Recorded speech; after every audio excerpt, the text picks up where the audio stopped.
Now, this is supposed to be a true story. Now, whether it is or not, well, you can make up your own minds. But apparently, in the late 1940s, early 50s, a woman that was done up like a dog's dinner got onto a bus, and it was sort of in a country area. And as she's sitting there, she's absolutely busting for a fart. And she's sitting there squeezing it in and squeezing it in. And she thinks, well, there's a hill coming up on this journey. And when the bus driver changes gear, and with the revving of the engine, she decides to time her fart to coincide with that so nobody notices it. Anyway, she mistimes it, and she lets out an absolute snorter. And everybody on the bus looks round at her, you see, and she's absolutely red-faced. Oh, she's very embarrassed, and to hide her embarrassment, she says, "Conductor, have you a map of the route?" And the conductor says, "No, madam, but we can stop the bus and get an handful of leaves if you like."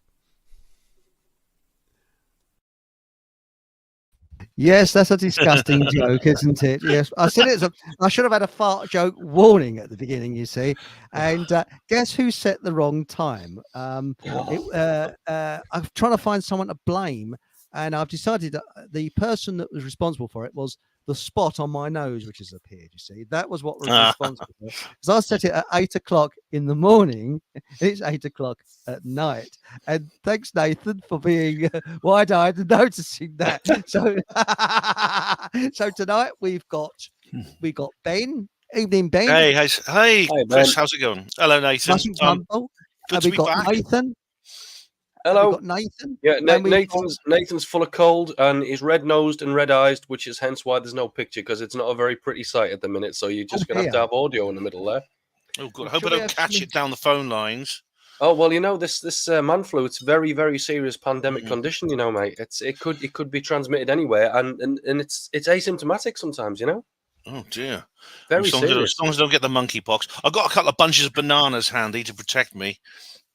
Well, I think so. Chris, you know, he's there with his spot on his nose. He's already started. I mean, really, we're gonna have to lock down the channel just to be careful and just to make sure that we don't spread. There you go. I'm crapping myself because I had, between you and I'm high risk monkeypox because I had Brook Bond's tea this morning. And the spot came up afterwards.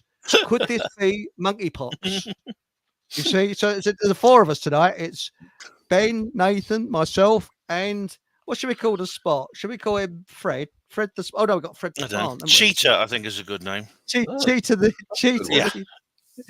spot. So shall we have some nice sort of music, sort of healing music for Nathan? So here he comes. He's going to be a lot better tomorrow.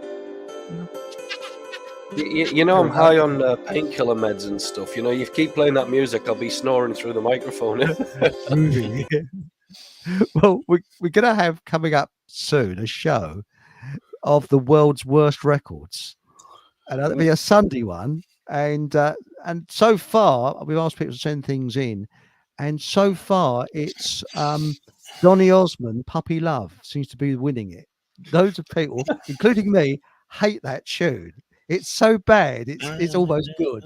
Yeah. And the bit I don't like is "Someone help me, please." You help with sort of. It's a very cringe-worthy song, isn't it? Yes. It's sort of well, let's put it this way: a bucket wouldn't be big enough, would it? You know, to throw up. It's that bad. But anyway, on with the show. And let's have a quick shuffle in the just look in the chat. And Paul Green gets the brownie points this week. Very, very keen. 726. You can't get keener than that. So star student. That's very, very good. I've done Paul and Chris is adjusting the time error.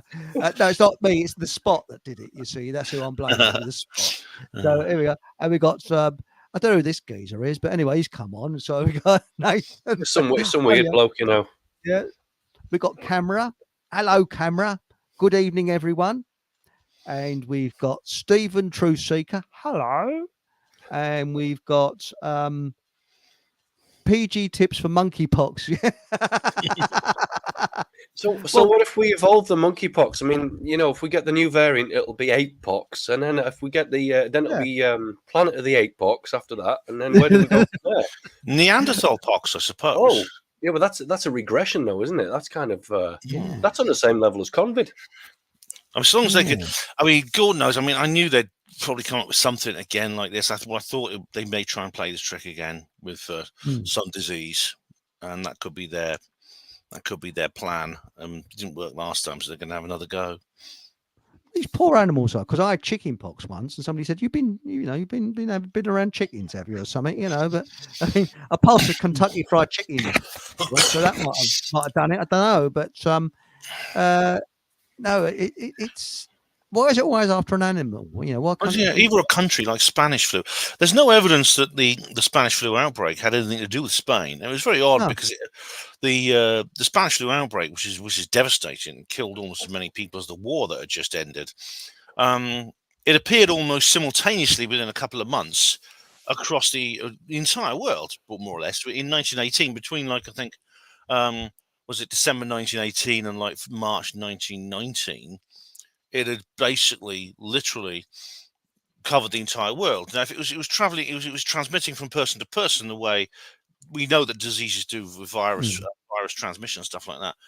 That it wouldn't have happened. It's almost like it dropped from the sky, like the rain. And there's a guy called Chandra Wickramasinghe. He's a scientist who claims that that's what viruses do. They actually literally come from space. Space aliens.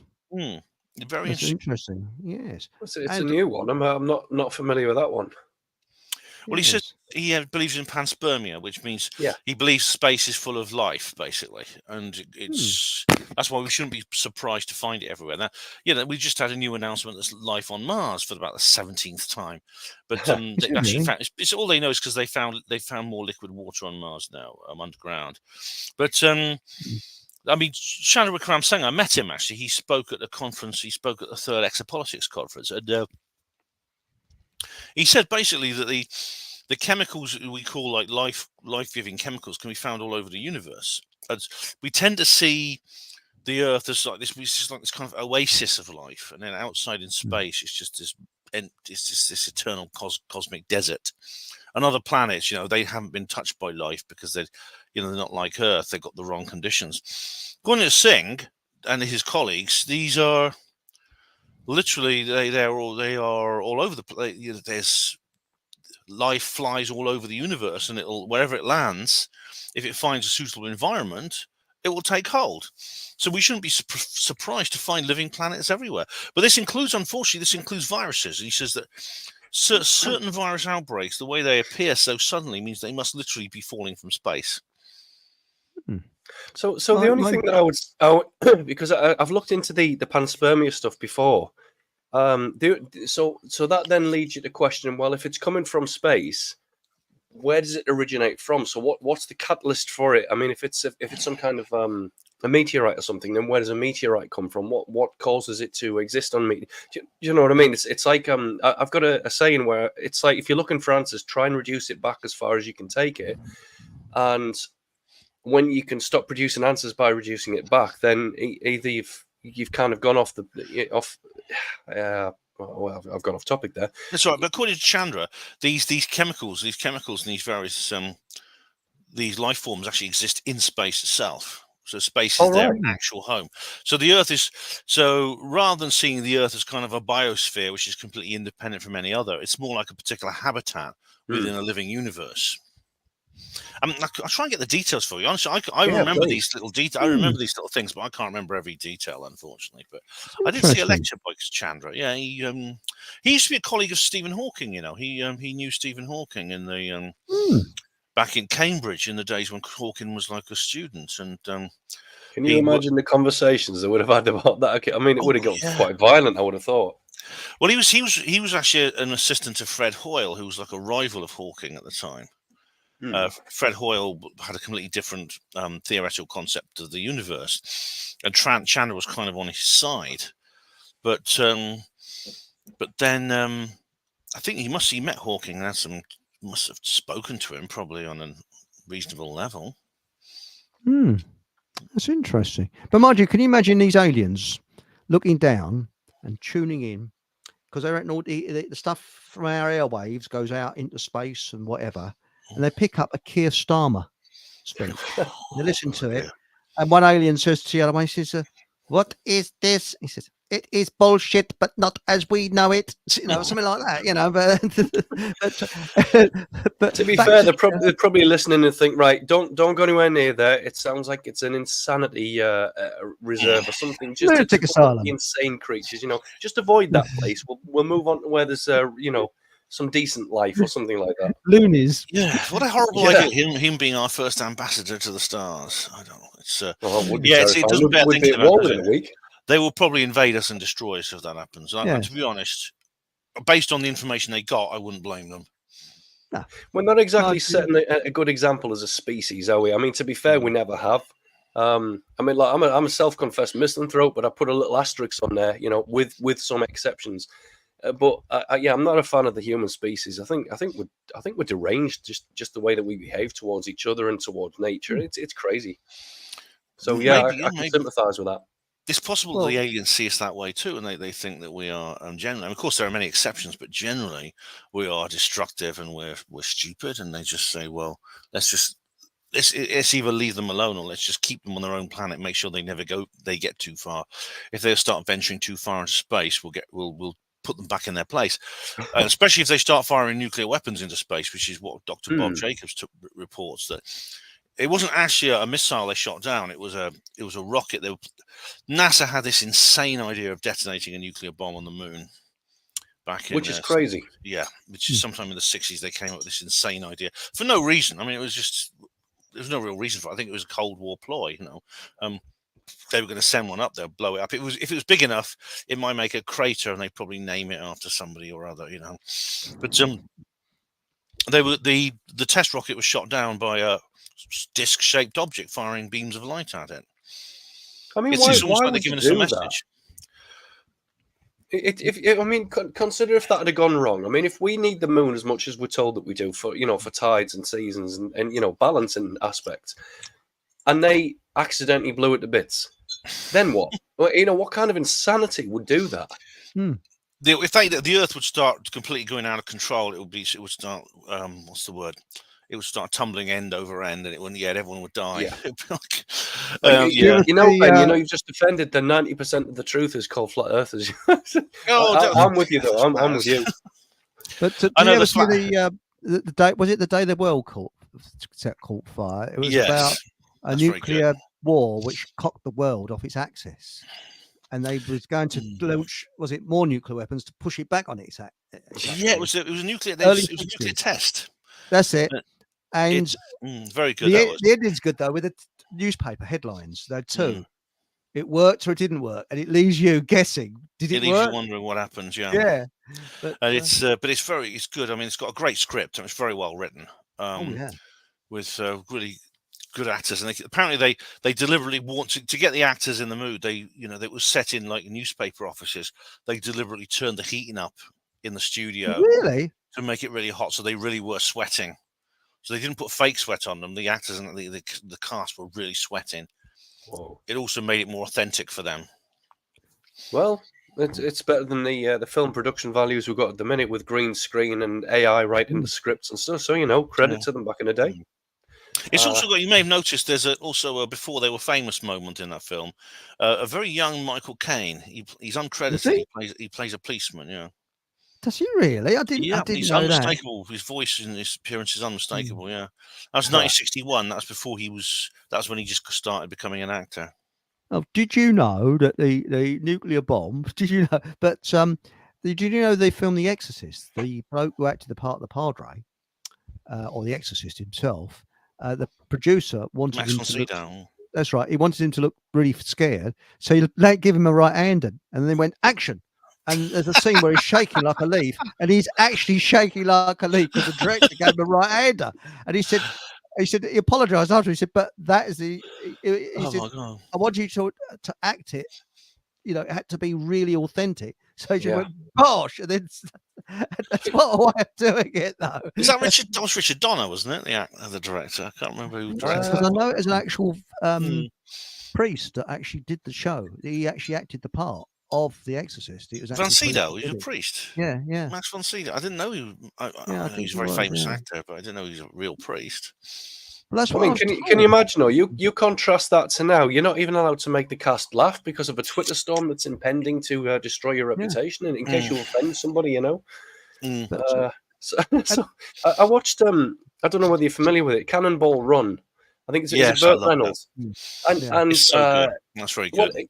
Well, it's old school, isn't it? But Burt Reynolds, and in like the after scenes and the outtakes and things like that, he doesn't half wallop. Who's the guy that was his co-star in it? Dom DeLuise. That's the one. Yeah, that's the one. And he absolutely wallops him. You know, a couple of times, and I'm just thinking, can you contrast that to now? We never get away with that. And it seems to, Dom DeLuise, he just seemed to. It was just one of those things, he just laughed it off, kind of thing. I don't know if it was serious, but I think maybe that was good. Yeah, they played a bloopers reel in the closing credits. Yeah. Oh, it's good old school. I mean, it's a great sort of feel good comedy, that, isn't it? It's a great feel good comedy. It's go back further though, Buster Keaton. Now, Buster Keaton did his own stunts, and there's scenes where a bloke had to go headfirst into a barrel of water.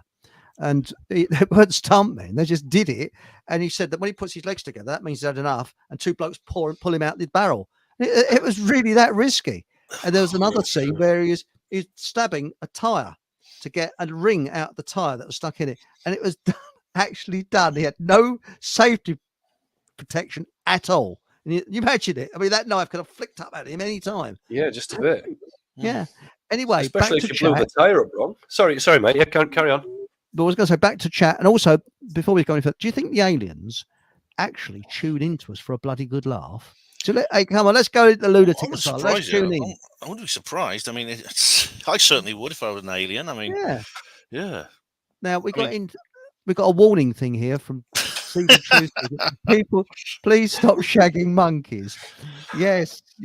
That's no way to talk about my ex-girlfriend. Ouch.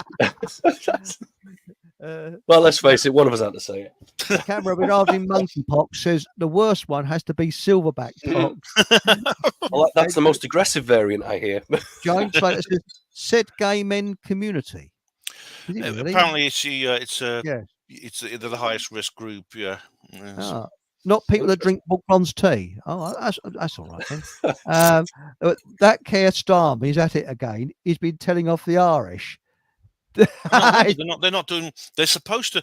In Northern Ireland, the Unionists and the Republicans are supposed to hate each other. Now they're flying their flags together because they found a common enemy, and that means that there's heads are getting together in both Stormont and in Dublin, and they're thinking, "Oh my God, they've sinned through the Celtic victimhood delusion. We've been using it to control them for over a century. What are we going to do now?" That's right. Let's give him credit where it's due here, because I think he's ramping up the. No, I'm not going to say that. Let's give him credit where it's due. I've seen the photographs of it. In fact, I've seen video evidence of these two factions coming together in the street, both with their opposing flags, joining hands, in friendship, and then marching together. So let's give him credit for that. He's done what most people never thought would happen. He's brought them together. He's unified them. Well done. Yeah. Well, in South Africa, he's done it completely unintentionally. It was the last thing he wanted to do, and he's done it, which is great. Well, I saw a video of and I took it off, and I was quite shocked at it taking off, and it showed you, and it was around a couple of years back. It was the Zulus. There's a tribe that is their sworn enemy, and it was the white South Africans with their rifles, and they were all together marching, and the Zulus doing their chants like this, and then they started, beautifully choreographed. Then they sort of stopped, and then in front of them came the white South Africans on their horses with their guns, boom, and you see the police going, "Oh shit!" They're sort of getting back because they're thinking, "Oh," and then you see what were the enemy of the Zulus. They went forward and they did their dances as well, and they're all unified together. And I was thinking, whoa, and it's taken off. I haven't seen the video since. So if you're in South Africa and you've seen that, excuse my South African accent, then we'll. Better than mine, mate. I can do the Australian accent, but the South African one, no, I'm not doing that. Someone's mentioned the Smash adverts. Where's that? Someone's mentioned the Smash adverts. Been watching too many 1970s Smash adverts. That's those robots, isn't it? Do you see it? Yeah. That's right. For Mash, Paul Muhammad, Smash. Yeah. Where are we? Can't see that one. Where are we? So you've got to go up. It's Paul Muhammad. Oh, that's the one, isn't it? Here we go. Hang on. There we go. That's it. You've been watching. They were like these little bug-eyed creatures. I don't know how. I think they just made them out of like old saucepans and things. I think it was because it wasn't supposed to be to do with like cooking utensils, with it being like smashed in a bag, mash in a bag. I think it was some kind of smash. Yeah, and they had like and there was one that was like a bodybuilder, and he had like little metal bits on his body that were like kept coming in and out, like he was flexing his muscles. I remember that one. La la la. It was like that Wheels Cha Cha Cha song. And they go, that is good. He says that is good. And I remember, well, it didn't give me nightmares exactly, but I just thought it was a bit weird. What about Scotch? Do you remember Scotch videotapes? Oh, that was the skeleton, wasn't it? The skeleton, that's the one. Oh, that was good. That was the voice of the guy in Our Last of the Summer Wine.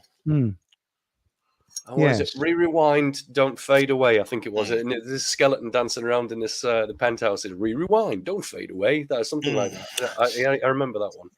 That was good. What was that other one there? That was they used to be really good. Now, first, not any longer. Funny how wars and massive happen after each other. Look at the vid and UK rain. Yes, interesting. Well, I mean, I don't know what you mean by vid and UK rain, but it is interesting. Well, firstly, the Spanish flu, I mean, it was blamed on the fact that during the war, so many people got together into one place in the trenches and stuff like that. And at the end of the war, they all went back to their own countries, and that was basically. But I mean, it doesn't fit. I mean, it's called Spanish flu. It's got nothing to do with Spain. There's no evidence it's got anything to do with Spain. But it killed so many people, and it was. I mean, it does seem like an odd. It seems odd that it appeared at that moment. And it's like I said, according to it may have rained down from the sky. So, in terms of Spanish flu, John Hamer wrote in one of his, I think it was the Falsification of History, that a lot of those deaths were caused by aspirin, and it was blamed on Spanish flu. But because the aspirin allegedly, we're on YouTube. Oh yeah, whoops. Well, yeah. Allegedly. I'm citing an author. There we go. Covered. Yeah. Yeah. Oh. But somebody turn 18 on there. Hawking, wrong'un. Apparently, he went to Epstein Island, didn't he? Which, yes. God knows how that worked. But anyway, Casbar, good evening, chaps. Hi, Kaz. Okay, but hey, Kaz. But what it was, I tell you about Hawking. He actually was sent. They wanted him to do like a lecture in science to all his guests, all Epstein's guests. I mean, there are some people who went there for innocent reasons. For example, David Copperfield is another. Basically, Epstein hired him to do a magic show, just like we minions would hire like a cheap conjurer to play a wedding reception, to perform at a wedding reception, things like that. Epstein maybe they got the wrong guy, mate. Maybe they went for David Copperfield and they got the wrong guy. Wait for it to click Copperfield. No, Copperfield. Oh yeah. Got it. Yeah. Sorry, resist. Yep, a bit slow on the uptake there. But he was he was there too. I mean, there was that list that was released there was that list of names that were released, and some of these names like Hawking and Copperfield only appear once. Trump only appears 3 times on the list. And funnily enough, if you look at it in context, Trump was basically on the flights between Florida and New York. So basically, he just asked Jeffrey. This is before he fell out with him. He asked Jeffrey, he says, "Could you just give us a lift to New York on your fleet of airline?" And the same way that we poorer people would like lend someone our car or like let them get in the back seat while we're going. Absolutely. And so with him, so basically all it was is Epstein gave him a lift from Florida to New York a few times. Trump never went to Epstein Island. He never went to Lolita Island. Bill Clinton went there 26 times, and he specifically went on the Lolita Express. So he went to the island. I can see Chris getting a little bit twitchy here. It's like, oh, he's going to mention something. No, I just missed Jimmy Savile by about 5 to 10 minutes. I worked in a place that worked on the design part of the hospital where Jimmy Savile worked in and did his naughty bits in. What was it now? All right. Park Mandeville, was it? Something like that. He was at Stoke Mandeville. He was at Broadmoor. He was at Leeds, St James's Leeds. One of them, anyway. Train, yeah. And it was in a different department, and I missed him by 5 minutes. So I can't say I'm really upset about that because I couldn't stand the bastard anyway. So there we go. Yeah. I never could stand him. Ain't that nothing, you know. But, it's upsetting actually to think that he was a porter actually, because it's one of the greatest slurs against our profession that has ever happened. It is, isn't it? Yes. Mind you, I can do one better. Oh, really? The Yorkshire Ripper was an architect. Oh, was he? Yeah. Oh, well, actually, from what I hear, he was actually a politician called what's his name? John Spencer Churchill. Are we thinking of the Jack the Ripper as opposed to Yorkshire Ripper?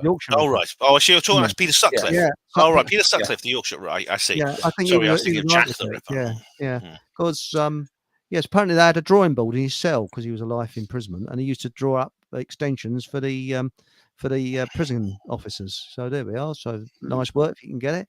But now it says camera says, what aliens? I believe in them about as much as I believe in the POX. All right. Well, it's kind of we're kind of going off topic a bit, but I think they're real, camera. I think they're real. I've seen one. Sorry, Chris, go on. I was going to say I've seen one. It's a local politician that walks around here. He's from another bleeding planet. I'm sure he is. Maybe a different kind of alien. Yes. Sorry, you're going to say, Nathan. What's that? Stargates? Was it sending makes into space and the moon? They are wanting to break through the Stargate. I think that's Stargate, so they can leave Earth. They are trapped here. Yes. It is a curious thing. So it's one of the. I'm not dismissive of aliens. In fact, that's what kind of brought me into the whole truth movement was, aliens and the unexplained. And tonight's topic, as well. And it's one of those things that intrigues you. But as you go on and you see a lot of, I would say, false testimony, false evidence, narratives that have been spun into the movement. And so again, it's not that I don't discount aliens at all. I'm just very, very skeptical as to what we've been told. I think that would be. I would like to see some solid evidence to prove. I'm not convinced that what we've been given is enough to. The problem is with ufology, the study of this. It is something there's no regulatory body. There is no there's no authority. It's pretty much a free for all. And of course, some people will go into that business with crazy, very, very far out stories to see if people believe them and will buy their produce. I mean, there's people talking about blue chickens and jump seats to Mars and things like that. I don't believe that. Yeah, I don't believe them at all.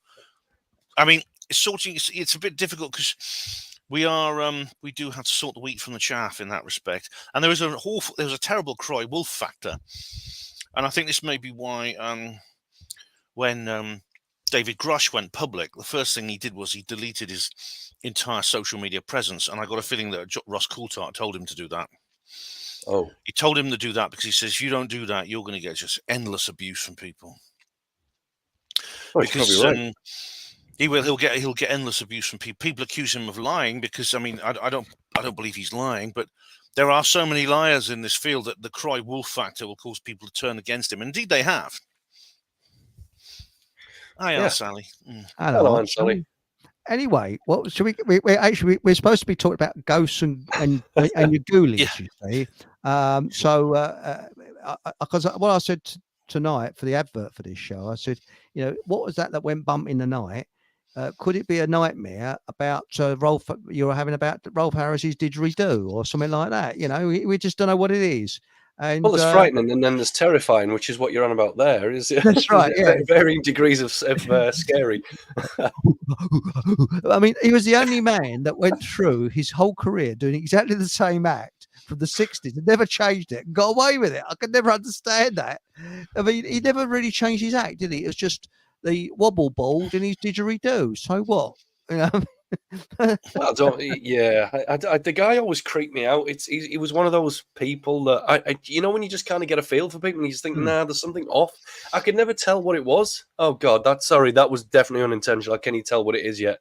Sorry, unintentional. But it was just I know that was terrible. Hey, I mean, like, I've got an excuse, but no, the guy just creeped me out. There's Cliff Richard's another one. The guy creeps me out. He's got the creep factor. I just can't. Yeah. Not that that's got anything to do with ghosts, like, but there you go. It's like the joke, isn't it? You know, you think you're having a bad day. Imagine what it was like to be a child in the 1970s in hospital, getting the delightful news that Jimmy Savile will not be able to go along the ward and visit you, and then suddenly hearing the sound of a didgeridoo coming up the stairs.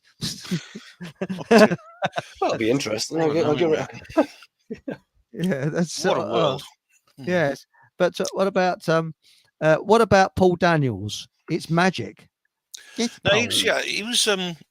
You see, these stage conjurers, I mean, it's really, really cool because, I mean, you know, we're talking about the paranormal this evening, and of course, there is such a thing as illusion, and indeed, some people will use illusion to make you believe you're seeing something real when you're not. Yeah.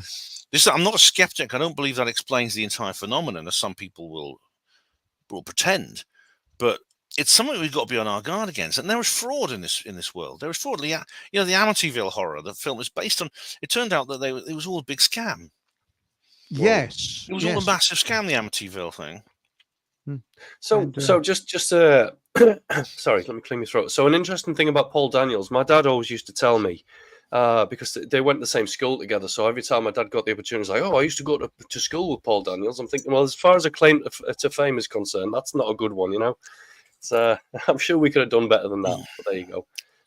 What I would agree with you in what you've just said there, Ben, though, is that I think that in the paranormal and the preternatural, all of these subjects, especially that delve into sort of mediumship, I would actually estimate there as much as 95% of it is fraudulent. Now, I don't dismiss it at all. In fact, I've got a lot of love for the occult and for esoteric matters, but I do think there's a lot of charlatans out there, and I think there's a lot of clever people who know how to manipulate the situation. I mean, if you know psychology, you can probably get people to believe in anything, unfortunately. Yeah. But again, I'm not dismissing it. No, I mean, I don't know what the actual proportions are, but certainly there's a large proportion I wouldn't trust. There's people I don't trust, and it's when they. It is when they try to pull a fast one. I mean, see, I met Yvette Fielding once. She was at a conference. She was at the RawCon. That is the Research and Witness Convention in Hull, and she insisted to me that everything on Most Haunted is real. Nothing is faked. And yet, it's about the most unrealistic show I ever watched. And I just looked at her, and I mean, I wasn't going to be rude in front of, like, because she was a guest, she was a speaker. I wasn't going to be rude to her. But I just thought that's simply false. That is patently false. It doesn't mean that it could be there is some genuine phenomena in that particular program. But if there is, what's the point? There's no point putting genuine phenomena in the program if you're also going to add fake stuff. Yeah. This is what Ross Hemsworth. I don't know if you know Ross Hemsworth. He presented something. He's a friend of mine, actually. He presented something called Ghost Detectives. It was on Channel 4, which he did with Chris French and this Mia, this medium. He also did he did Halloween. He did, was it Halloween at the Tower? This was a program on Halloween night on BBC Two, where he went to the Tower of London. And they basically did like a Halloween, they did a vigil to see if anything spooky would turn up on Halloween night, which is a great idea, actually. Yeah. Just like Ghost Watch for real. And he said he'd say to me he would never, ever put anything on his program that wasn't real. He was offered an opportunity for he was offered like to do a program, and this is a story he told me. He said he was going to do this program. He was offered like a primetime slot on one of the terrestrial channels. He was offered like a big budget, you know, huge, big crew and everything like that, and a great program plan and stuff like that. But at the end of this meeting, they said, "Ross, we are going to have to deliver." Meaning, and he looked at him and said, "What do you mean?" Well, if you know, basically what he's saying is, if you can't find any real ghosts, we're going to have to put some fake ones in for the viewers. Yeah. And Ross got up and walked out. Oh, well, good. Well, good on him then. Integrity. Yeah. He's got his integrity, and that shows you that he's authentic, which again goes well for his credibility and his reputation. Yeah, I think he's an honest guy. Derek the Horror was, oh, hang on a minute, that's Nelly looking for Dick and all that sort of stuff, you know. Yeah. He'd always fake something. And because when you talk to professional ghost hunters, they say 9 times out of 10, nothing happens. You go out looking for something and it just won't happen. And what's the old thing? And never work with animals and children or something, wasn't it? In show business. And I think spirits as well, because they're very unpredictable. But it's true, and if nothing happens, nothing happened on this program at the Tower of London, and Ross had a part of the script included like what things to talk about and things to do if there were no ghosts, and that's what you should do if you're gonna do a TV show about this sort of thing. That's what you do. You go in there with the assumption or the at least the possibility you're not going to see any ghosts, and you have something to fill in the airtime for that. Well, like a history lesson. I mean, if you throw the history into kind of pass the time away whilst you're doing your ghost search or your investigation, at least you're informing the viewer as to, you know, the past that it's had, if there's any traumatic events, and keep them interested, you know, that kind of thing. Yeah. Well, that's right. That's right. I mean, I think that I go into, I think all three of us might get this. I'll go into some buildings and I think, oh, I don't like this place, or oh, that's okay. You get strange. I do get lots of strange, feelings about places. But Herodotus Getfucked has said trenches, mustard gas, and yes, okay. I'll let you read this because I get you. That could be like that could be an explanation for the Spanish flu, quite possibly. I mean, you were dealing with millions of men who were living in the appalling conditions for years on end. I mean, I think a lot of them died before the enemy even got a chance to shoot them. You know. Now it says Paul Mohammed says, "Where is the ghosts and spirits? All we had is aliens and diseases, and now Trump. We all know where Trump comes from." Oh, ye of little faith. And we got Charles Bronson is an artist, and so was Dean Martin. He was an artist. He was a piss artist. Yeah. You're talking about the guy who was locked in the basement of one of the jails because he was so violent. Not the actor who plays. Sorry, I thought you meant. I thought you meant because there's an actor who plays the Death Wish guy, goes patrolling the streets and killing criminals. But there's Charles Bronson was also famous for being the most violent prisoner in the country, and he died recently, but he had to be kept in permanent solitary confinement, not because of the nature of his offence, but simply because you just beat everyone up. And he was an artist. He produced some artworks as well. I think there's a good film. Well, I know there's a good film, but I think if anyone's got Netflix, I think it's on there and you can actually watch that. I mean, it's got some really weird scenes in it. I'll grant that, but it's interesting watching his life. Anyway, back to the ghosts and spirits. Yes, we want ghosts and spirits. Yeah, I've seen them. Yes, I've seen methylated spirits. I'm telling you, I've smelt them as well. And by the way, Dean Martin wasn't a piss artist. He used to act the part. He was usually very sober. Seriously. And I've seen strange things. I mean, I've seen weird things in my life. But now you go first, Chris. You go first. I was going to say Hawking was a very paranoid man. He was always looking over his shoulder. Ouch. That's life as we know it, but not. That's life, not as we know it. Oh, I mean, I think he had a sense of humour, so he would appreciate that himself. Sorry. It's a bit sick, I know. just a bit. So I've got a question for you both.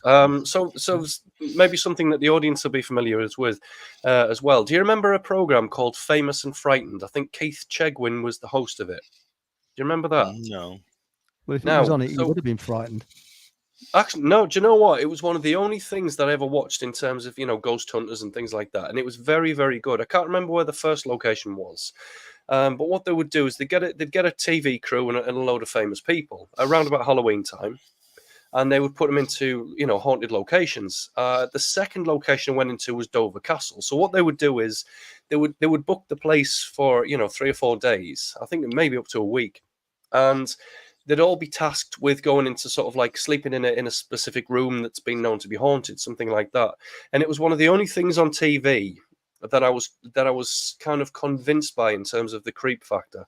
But things like Most Haunted and Derek Akora, I'm sorry, it's just a bad act, isn't it? Well, there you go. No, I didn't read that comment. I got what I missed. It was another Stephen Hawking joke, but I don't remember that story. I don't remember that program, Nathan. But it's a kind of typical like TV ghost hunting program. I mean, there was like that the Linda House. I mean, you may have heard of the Linda House. They had Steve Mera and Don Phillips did like a proper investigation of that house. This guy who had all kinds of ghostly phenomena appearing, but unfortunately, like there was this. I don't know what it was because this was in America somewhere. They did this really stupid sort of like mainstream primetime like ghost hunting shows. There's loads of those in the States. I've watched American TV and it's bloody awful, and it is terrible. I mean, it's more adverts than program, and when the programs finally come on, they're absolute dog poo. But this one, it's one of these really ones where they turn up in this lorry, right, and then they sort of jump off the back of the lorry, and they're all dressed like riot police, and they sort of like they sort of. You imagine them all swinging in like ropes, and then they go into this house and they try and find the ghosts. But the thing is,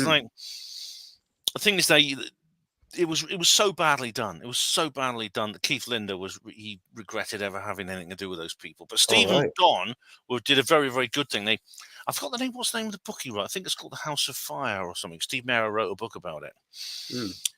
Steve's very honest. Steve will call out male cow excrement where he sees male cow excrement, and because like he did over those alien mummy things. But he said when he got together with Don, he says that Don, if you're playing a fast one, if you're listening to white noise, I will say so. But Steve said at the end that Don is for real. He said Don was for real, and his research was for real. Well, my theory is that ghosts could be shall we say, from another period of time, and it's like a time slip. It could be. And because there was that very famous computer incident in the early 1980s. Was it early 1980s? When the computer PCs were in their infancy, with a so-called message from someone from another time, someone in the future, someone in the past. It was not a BBC computer. It's never been solved. They've never really been able to solve that one, which is a bit of a, it's one of these sort of mysteries. And I actually did a show on it. I can't remember it now. It was a couple of years ago. And when you think, oh yeah, well, it was a hoax, then you think, well, hang on a minute, how could it have been a hoax if this had happened and that had happened? It's not so clear cut as you think it is, But Stephen Truthseeker says, I've seen beings astro traveling. I've seen ghosts that looked solid. I've seen shadow beings. Yes, and there's also ghosts of aircraft. There's a famous one in Kent. It's a Dakota, which flies over and crashes into woods. And several people reported it. And when the emergency services got to the woods, nothing there. And apparently it reenacts. Sorry, you're going to say? I was going to let you finish your story. Sorry, mate. What I was going to say is that this Dakota, there was an actual Dakota plane that crashed in these woods in 1944. And it had all the D-Day stripes and everything. And the witnesses that described it, and it happens sort of quite a few times, I've given the same description. So it's the ghost of a plane that crashed in these woods. So it's weird. Interesting that the plane was part of that as well, as opposed to just the people. I mean, that's an interesting one. Could be a time slip.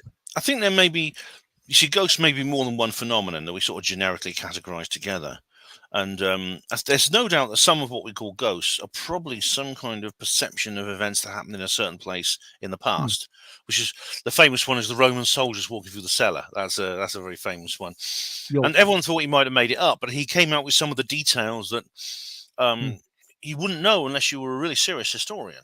For example, the sound that the boots made, the boots made in the stirrups and things like that.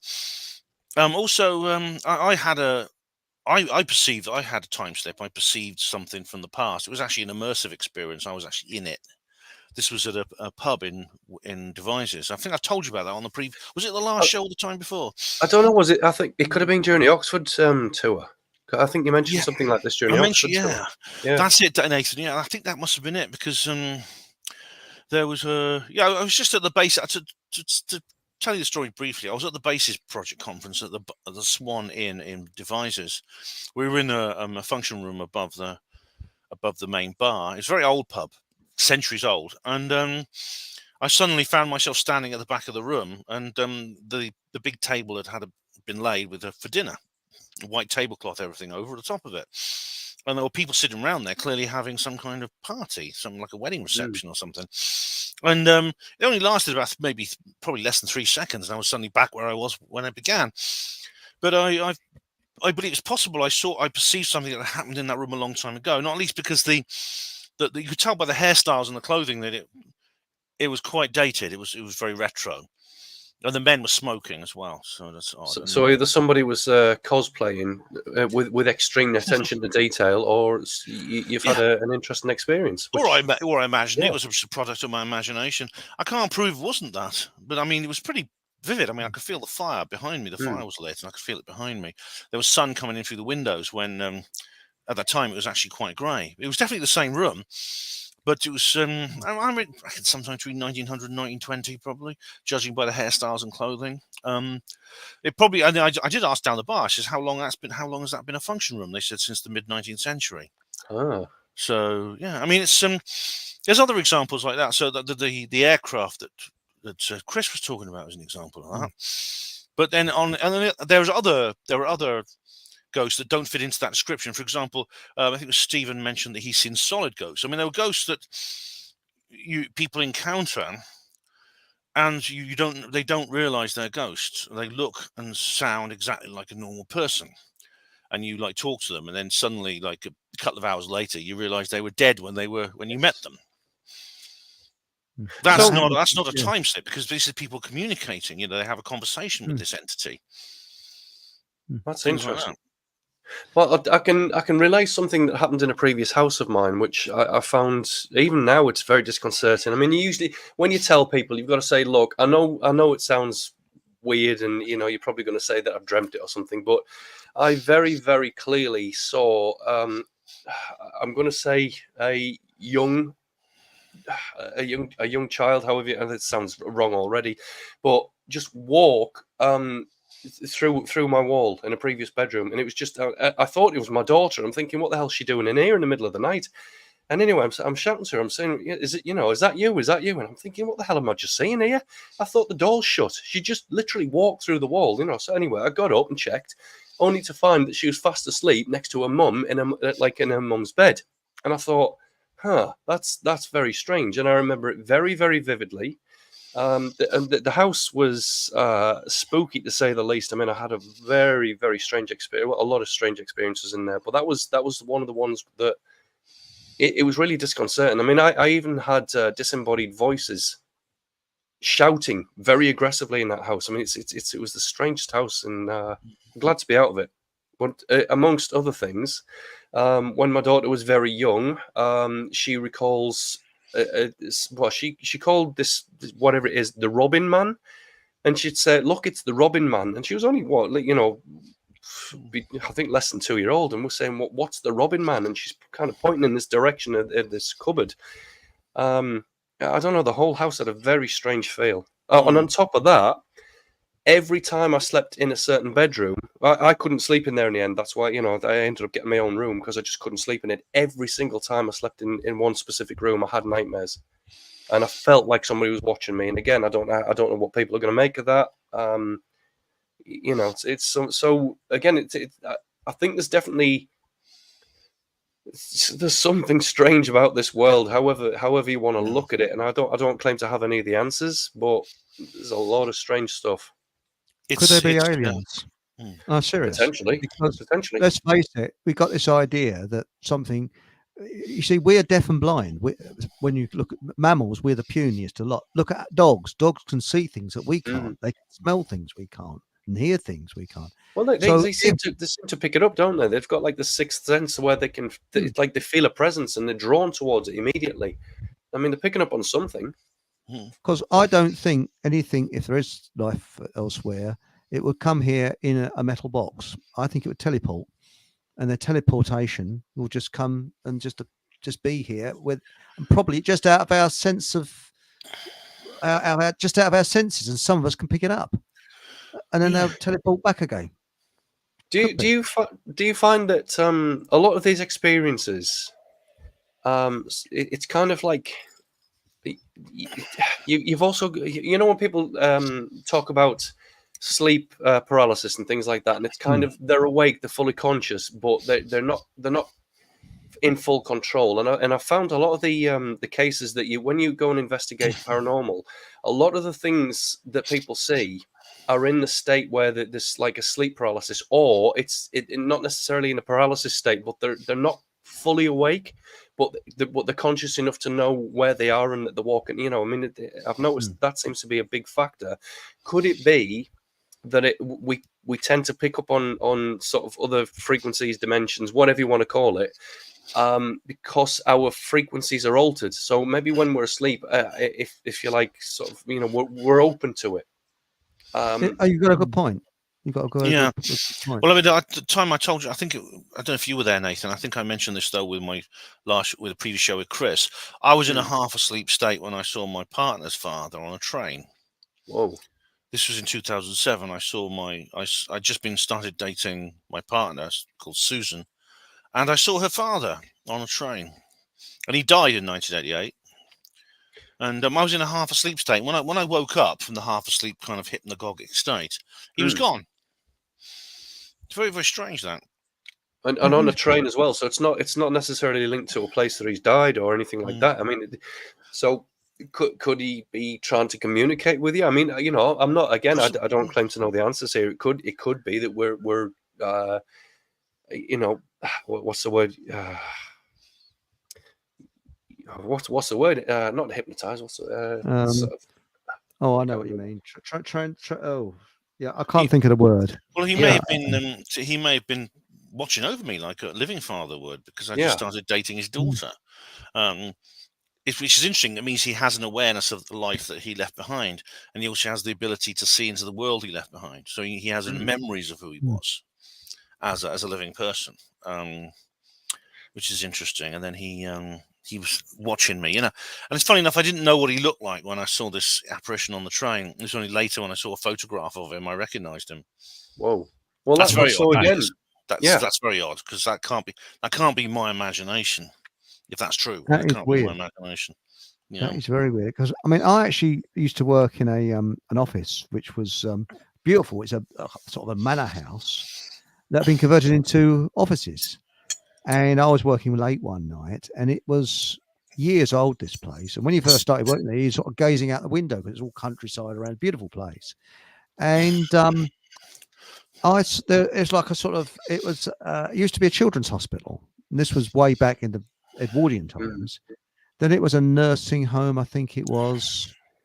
I don't know too much about the history, but I know that this architect's place I worked for, they'd actually bought it in 1971 for £80,000, and it was derelict, and they had it all done up, and it was cheaper to do that than to have offices in London.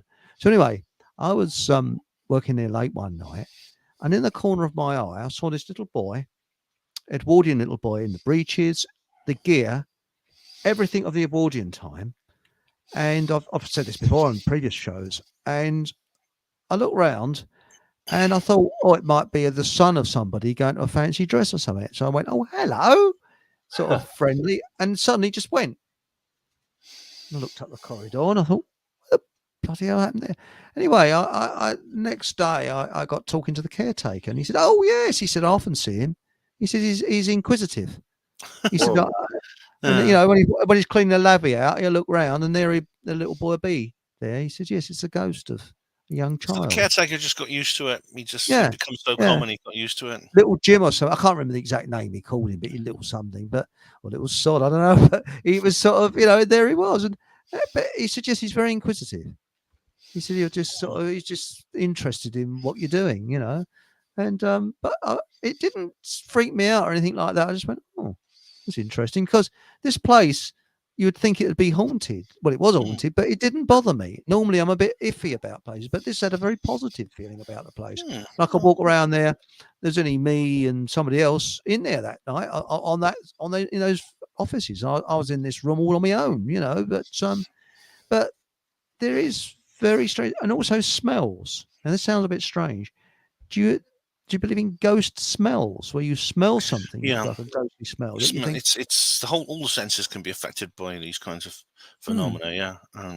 So the interesting part about that, though, sorry to interrupt there, Ben, is the fact that the child seemed to be aware of you, whereas a lot of people who tell you they've had ghost encounters, it's almost like again, looking at the old occult references to phantoms and spirits, and they kind of equate it to like a leftover image, which would imply that it couldn't be conscious. But the fact that this child was aware of you and was inquisitive, I mean, that kind of changes the narrative on that. And as you saw that firsthand, again, look, I mean, a lot of people are dismissive of other people's experiences, but you know what you saw, and so it's what are we dealing with here?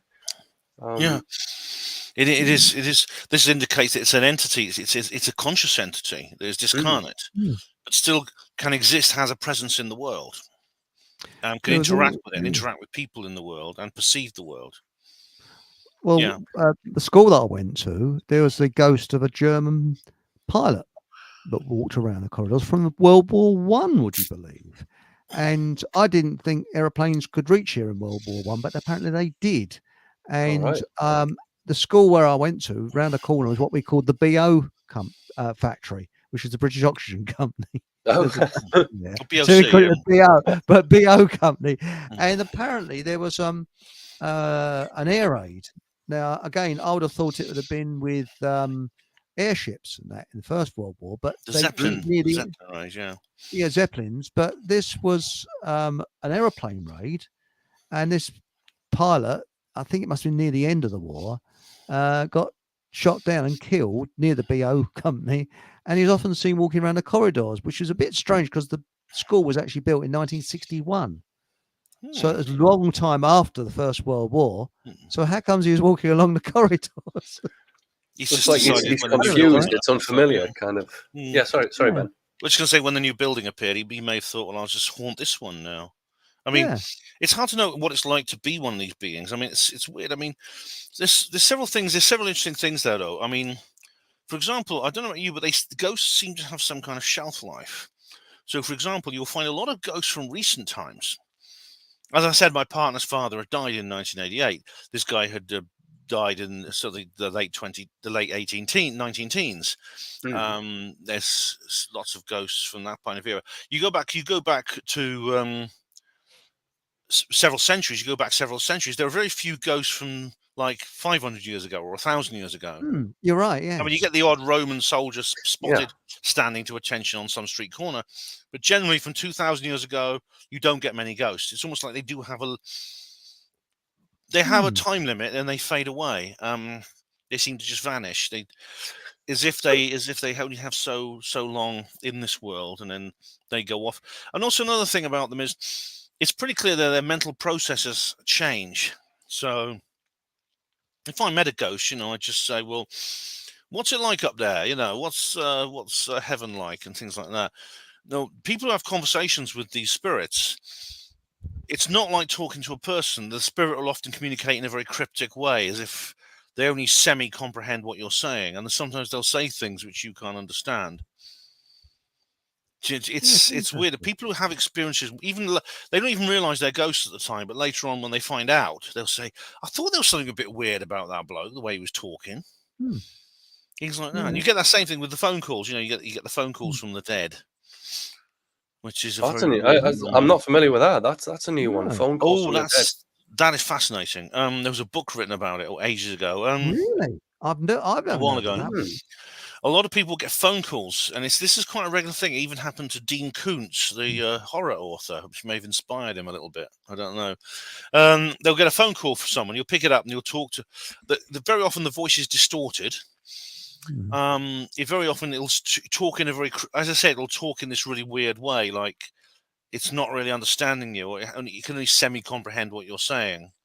As if it's not quite transferring correctly. It's like you're both picking up on the same frequency, but not quite. It's like there's a barrier there almost. Yeah, sometimes they'll say things like, one guy reports that he had a phone call from a man, and he said, "Where are you?" And he says, "Oh, I'm swimming with the dolphins," which I thought, and then he didn't quite know what that meant until he remembered. It was only later on he found out this person had died. And he remembered having a conversation with him when he talked about how much he loved swimming with the dolphins. And he said, "I hope there's heaven like that." And then he remembered having this conversation with him. So it does seem there is an attempt to communicate by the spirit, as if the spirit is making an attempt to communicate with the person they left behind.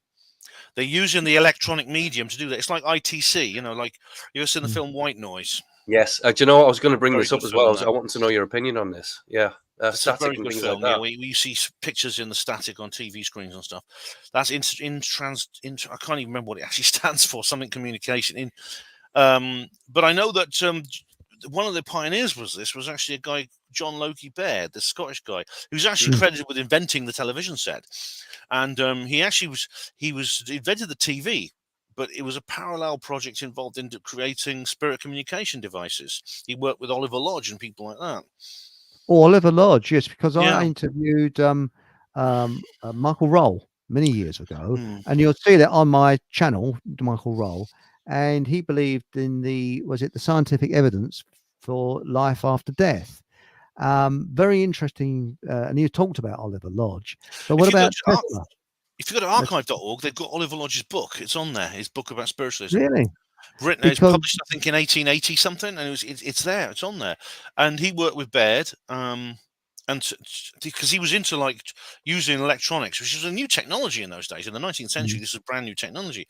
Using it to develop spirits communication devices. Well, I was going to build but I decided not to, because you can build a Tesla device, because both Tesla and the other chap that he was in competition with, whose name escapes me, Edison. Thanks, Nathan. Edison. They were in competition to build a device that can speak to people beyond death. It's sort of the spirits world. And there's instructions on YouTube, on all kinds of areas on the internet how to build it. And it's not that difficult to build, but I thought, no, I don't want to dabble in anything like that if I don't fully understand. It's something you can get yourself. It's like Ouija boards and things like that. I wouldn't touch them. You can get yourself into a lot of. And I thought, a live program. No, I thought, no.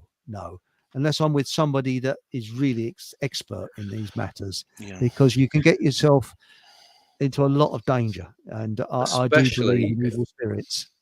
Yeah, but and I've asked this with Truth Seekers Northeast. I've asked them, well, do you know what you're dealing with when you're kind of interacting with these entities or whatever it is? And they said no. And I thought, well, how do you know whether it's benevolent or if maybe it's a trickster, maybe it's manipulating something? How do you know that what you're dealing with is being truthful or deceptive? I mean, as far as Ouija boards, again, I've got a very, very strange one to tell you about this. We'll come back to this because I don't want to go too far off course too quickly. But I definitely think there's something odd about Ouija boards. But one of the oddest things, one of the most disconcerting things about Ouija boards is the fact that you can go and find them in toy shops, and you can go and find them on common, let's say, commercial sites and buy them as a board game. What that's encouraging kids to dabble with things that we don't know enough about to say definitively what we're dealing with. I just find it a little bit worrying that such a how there's a lot of I'll leave it there because there's a lot of questions about Ouija boards that what's your thoughts? I mean, any experiences between the pair of you? Well, they're not a game, and they shouldn't be. I mean, you can get I saw one for 99p, like in Poundland, and it's like, wow, they're not a game, and you shouldn't take them lightly. I wrote a story. I wrote a story about. There's a short story actually on my website which I wrote about somebody who uses a Ouija board. It's quite a spooky story. But there's, I think, because I actually, when I was with Maureen and her group, where we've both been to that group. It's a lovely group. They're lovely people. They are. We did get together with a medium, and we used what they call a spirit board. They didn't use they decided to give it a euphemism because they didn't want to be associated with nastiness. They called it a spirit board. That's right. And we did have like some communication with. We did have some messages, and someone was sitting there with a pad and paper and writing down the messages. And I did the same thing on the Isle of Man when I was over there with several people, which is because we wanted to try and contact the spirit of this mongoose, Jeff the mongoose. Again, we got some garbled messages, but so I'm not totally against doing it, but you've got to. It's something you should take seriously. Like we all sort of got together. We were very serious. We didn't have any drinks or anything. No, we don't sit in there with cans of lager and stuff like that. We were sitting there in all seriousness and dealing with it. It's about being respectful, isn't it? I mean, if you're not respectful of whatever you're communicating with, and especially again, if you don't know what it is you're communicating with, and if you bring disrespect to that, yeah, you're just asking for trouble, aren't you? Really? Exactly. I mean, yes. This is the point we wanted to avoid that. We wanted to be. I think if you do that, if you behave it, if you are respectful of what you're dealing with, and you treat it with caution, yes, and don't treat it lightly, then yeah, you'll be okay. But in the story that I wrote, it's so the people they end up making life decisions based on what they hear from this board, and one of them uses it to deceive one of the other characters in my story. Unfortunately, Ben, I think you're definitely reflecting real life on that one, because people will take advantages. I mean, if you're going to get a variety of people. Some people are going to be naive. Some people are going to be easy to excite, and some people are just going to be, very interested and excitable. I think, for want of a better word. And so, yeah, it's easy to manipulate people looking into this kind of thing, because it's it goes back to the psychology aspect again, doesn't it? So yeah. I think you're close. I think you're close to that. Well, look at Edgar Casey. Now, Edgar Casey, he didn't know anything about medicine as such, but he actually apparently he was able to diagnose people's illnesses and help them and to cure them from a spirit of years ago. And he made lots of predictions, many of which have come true. And he was around the 1930s, I believe. But I'll tell you the thing never to do unless you know somebody well. That is link your pineal gland to them. Dangerous. Yeah. Very. I know what you're. It's just where you link foreheads together and then close. You kind of concentrate between. Yeah. I've done this. That is dangerous unless you. I have. And dangerous because I have, and it can open up something which it can let demons in and all kinds of things like that, because I do believe in things like that. And I would never do it unless you know the person extremely well, and that's it. Because suppose you're going to get married and you're engaged to be married or something like that, then you could do that to find out a little bit more about the partner that you're going to live with that partner. You find out a lot more about that partner. And you see if you communicate, if you link, because if you don't link, then you're probably not compatible. I think it was one of the first shows I did with you, Chris. We talked about demonic possession. That was it. Yeah. How, and I mean, this is a real thing. Now it's. I don't believe that demons do require our consent and our compliance. They require us to do what they want through our own free will. So. I think the danger is not that a demon can come in and take you over. It's that you might be in a position where you allow one to tell you what to do. Correct. Correct. Hence the deals. I mean, it's always about a contract, isn't it? With a demon, it's always you kind of summon them because you want something and they want something in exchange. It's commerce, essentially. If you just listen to interviews, I mean, it's quite scary to listen to them. But if you listen to interviews with people, and I was listening to this psychologist who treated Ian Brady at Broadmoor. And the guy who killed all those kids with Myra Hindley, and about how he said there's nothing in his background in his life. There's no childhood trauma that caused him to become evil, but something made him evil, and it was almost. And he was very into sort of like black. He developed an interest in black magic, Brady, as a young man, and there's others. I mean, one interesting interview is. there's a couple of documentaries about this. When you listen to these serial killers and people and one of them is David Copeland. Now, David Copeland carried out a bombing attack in 1999 in London. He actually blew up several bombs in East London. And when you listen to him talking, now he did actually make the decision to do it. Because he wasn't, you can't say, well, the demon came in and made me do it, because that's not an excuse. He made the decision to carry out this attack. But once he made this decision, it was almost as if he was being guided. He was almost being pushed along by something outside him.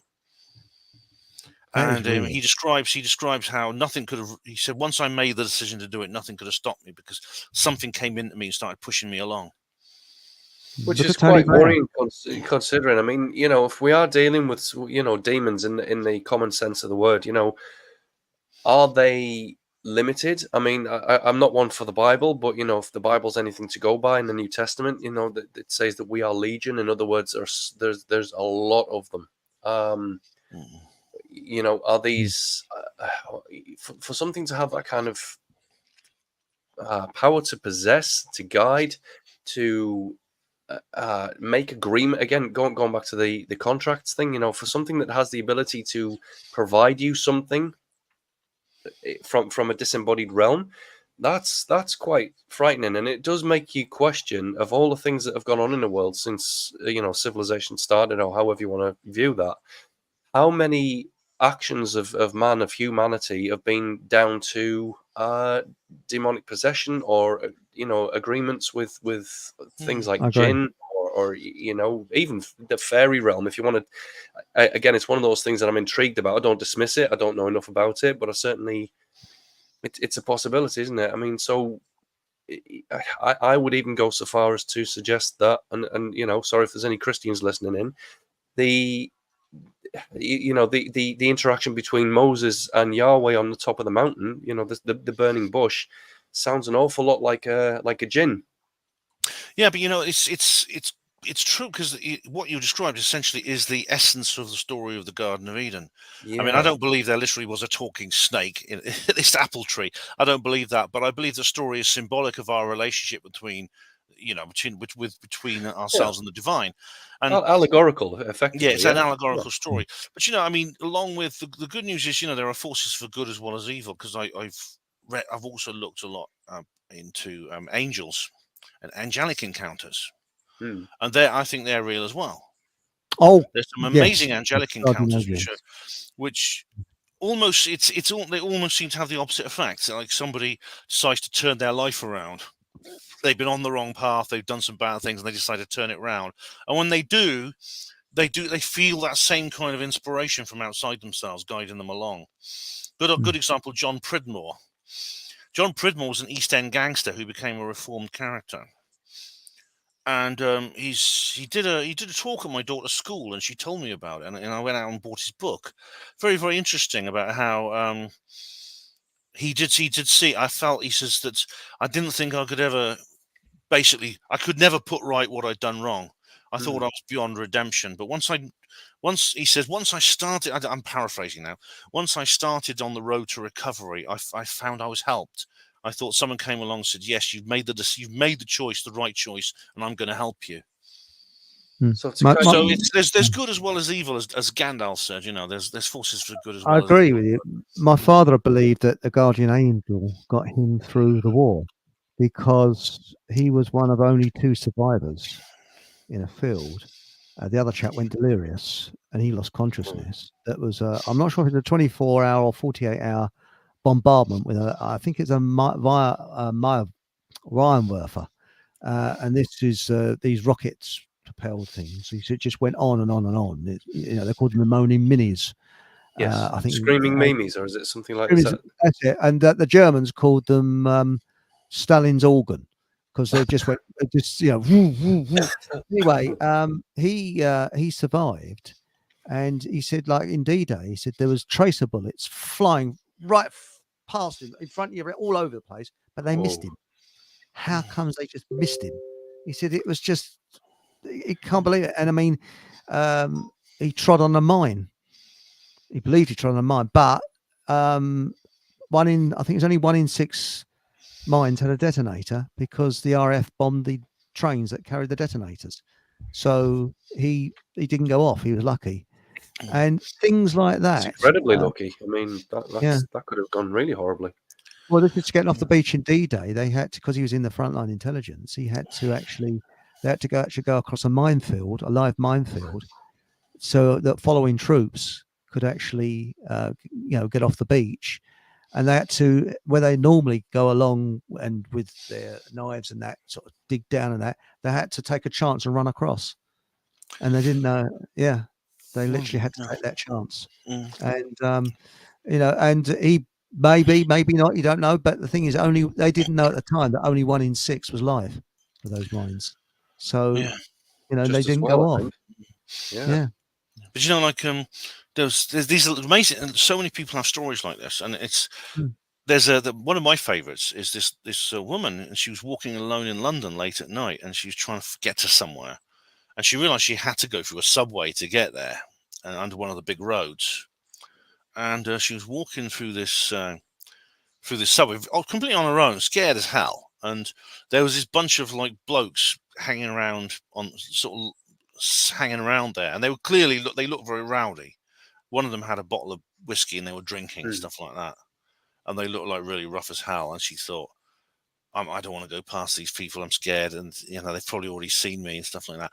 And she realized there was someone walking beside her and didn't say a word, but it was another woman in a long black trench coat, a big long black coat. It's not what you think an angel will wear. It's like in the film. You always assume white and glowing and things like that, don't you? So and she didn't even look at her. Short brown hair. She had, this woman, and as she walked past these rowdy men, there was 3 of them, and they looked drunk and they looked aggressive. She suddenly realized that they couldn't see her. She'd become invisible to them. And she got to the end of the subway, and she turned to look at this woman and to say thank you for taking care of her. And the woman just turned around, waved, and disappeared. Well, I had a similar experience. That was an extraordinary story, isn't it? That is, because I met myself. I've said this several times on the show. I'll be very brief about it. But yes, I actually saw a man coming towards me. And it was it was where I used to live, and it was deserted. It's a spring day, and I'd left school, and I was walking along, and I lived the furthest from the school, so all the people, friends and that I knew, they'd gone to their homes, and I was walking along, and there's a man coming towards me, and I was always told to cross the road when seeing strangers. And I won't go into the full details of it, because I've told people this before on the show. And when that man, and I didn't cross the road, something told me to carry on, and when I looked, it was me, aged about 80. And he was that's definitely strange. I mean that. Whoa! And he said, I can't remember verbatim, but he said, for a young man, you look as if you've got the world of worries on your shoulders. It's about 5 years younger than you are now, then, Chris. Yeah. Yeah. Are you sure it was? Are you sure it was you? I mean, you say he turned and spoke to you. He turned and spoke to you. Yeah, and then as he passed, he said, "Don't worry." He winked. "Don't worry, it'll pass." And then when I looked round, he'd gone, just completely vanished. That was really weird. That's like sort of like a doppelganger, not exactly, but somebody says a guardian angel. Yeah, a guardian angel. More likely to be an angel, than a doppelganger. Yeah, doppelgangers are different. That's right. But did you know that during the Battle of Britain, this chap, there he is, Dowding, and he was, I've seen that. Yeah. He believed he was the most unlikely person to be head of the RAF fighter command, and he believed in spirits, and he also started a society after the war because he believed in fairies. A lot of them did, A lot of them did. I mean, here he is. Air Chief is Air Chief Marshal Hugh Dowding, and he believed in spirits and he believed in fairies. If you heard my, sorry, carry on. No, sorry. I was going to say, have you heard my Helen Duncan talk? Because I mentioned several of the senior figures. Yeah, if I've done it in time, there's a new video of it up on my channel because it was part of my Dorset tour. But hang on, we better plug your channel. So let's shove that along the bottom. Where are we? Oh yeah, sure. By all means, yeah. I'll just get the link. Where are we? Do. Hang on, we get there in a minute. Hang on, is this it? Oh yes, that's it. Yeah, that's it. Thanks. Right, now we'll leave it there. Yeah, there's a link to the actual page you need to go to on there, so you can find it very easily.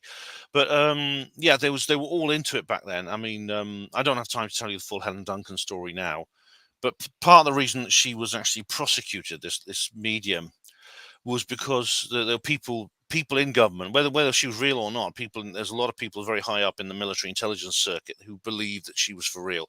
One of them was Brigadier Roy Firebrace. He was head of Army intelligence. There was head of Naval Intelligence Commander Ian Fleming, who was involved in disinformation campaigns against the Germans during the latter part of the war. Ian Fleming, your name sound familiar? Yeah, well, Bond. He created James Bond. Yeah. Yeah. He was very into the occult. He was a member of the Society of Psychical Research. He knew Aleister Crowley. They all so did Firebrace. Firebrace knew Aleister Crowley. So it doesn't surprise rather me central to a lot of characters, especially the occult. I mean, look at well, actually, we'll come back to that. Just Loch Ness remind me of Boleskine House definitely. Yeah, but finish what you were. I will do, but that's a very interesting thing, Lathan. Yeah, but yeah, basically, if this has always been a part of warfare ever since the earliest times. I mean, Julius Caesar and Alexander the Great had personal soothsayers who accompanied them on their campaigns, and they used to consult with these soothsayers before going into battle. And of course, we know the story about there was a young girl called Jeanne Roumet, a little 14-year-old girl in France. She came from a village called Arques, and the King of France put her in command of the army at the siege of Orleans. And he believed that she was getting divine guidance from God. And of course, the French then whacked the arses of the English and sent them packing and won that battle. Of course, unfortunately, the English captured Joan of Arc and burnt her at the stake. But the Burgundian army, I think they captured. Nobody wanted to take her, did they? Because they were all afraid of the repercussions as to what would happen if they burned her, which they did in the end anyway. Yeah. But it seemed the French didn't want to have any part in it, and the English were too afraid just in case it backfired on them. But yeah, sorry, mate. So that's right, and indeed, this carried on through the World War II. I mean, the Germans had their own version of Helen Duncan, who was called Maria Ortiz, and they actually used her. They used her. Really? Heinrich Himmler, head of the SS, and the Ahnenerbe, used her, her prophecies and her clairvoyance to guide. To guide to guide the war. And Hitler was very, I think he was very open to the idea, and indeed so was Winston Churchill. Yes, well, they're all occultists. I mean, to the extreme level of it, And you go forward to the Cold War, and you have remote viewing and third eye spies, and there was Ingo Swann and things like that. So yeah, this has always been a part of warfare. The supernatural and the supernatural and the military, the soldier and the clairvoyant have always stood side by side. So we shouldn't be surprised that this sort of thing is going on. Well, look at Ronald Reagan. Doubting, he loved astrology, didn't he? Yeah, he was into astrology, and apparently with Tony Blair, there's a chap I can't remember his name. He wrote a book. He was good friends with Tony Blair, and he said he changed. He said he was once a very reasonable, nice bloke that wanted to help people and was genuine, and suddenly some kind of demon got into him. That's Robert Harris. Absolutely evil overnight. Yeah, that's Robert. If you ever read the book The Ghost, it's by Robert Harris. The main character in that story. It's a very, very good book. It's actually been made into a film. It's worth reading the book. What's the film called, if you don't mind me asking? It's called The Ghost. Oh, right. The same character, same name, and the main character in that is based on Blair. Right. Okay. It's got it's called The Ghost. It's got what's his name? I forgot the name of the actor now, but he plays this Blair-like character. It's very, very good. Pierce Brosnan. Oh, Pierce right. Brosnan He's good actor.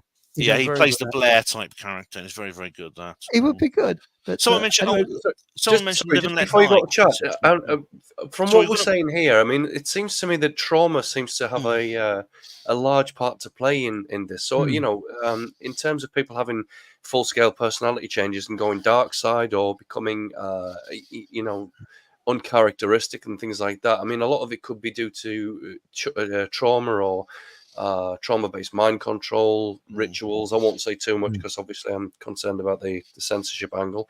But yeah, rituals to draw that into people and take them over essentially. I mean, but then does that link into the HSP angle as well?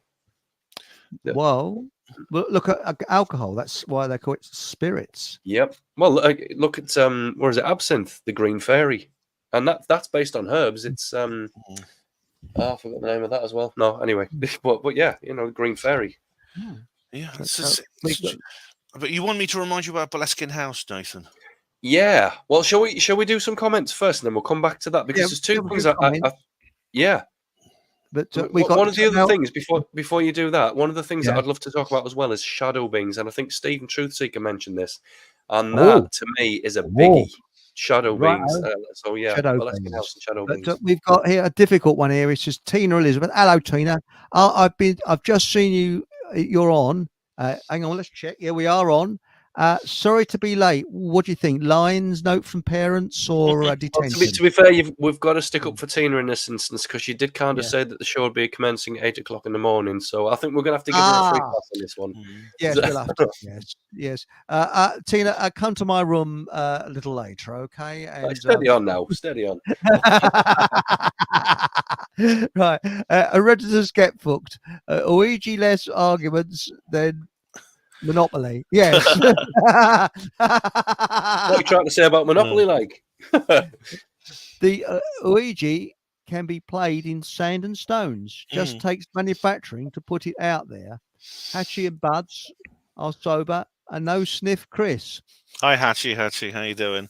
Yeah, it's you all you need is like the spirit board that we used in it was just basically we wrote some letters on a piece of paper and some numbers, and we just had a glass. You can make your own very easily. Yeah. Oh, it's easy, yes. And we got here.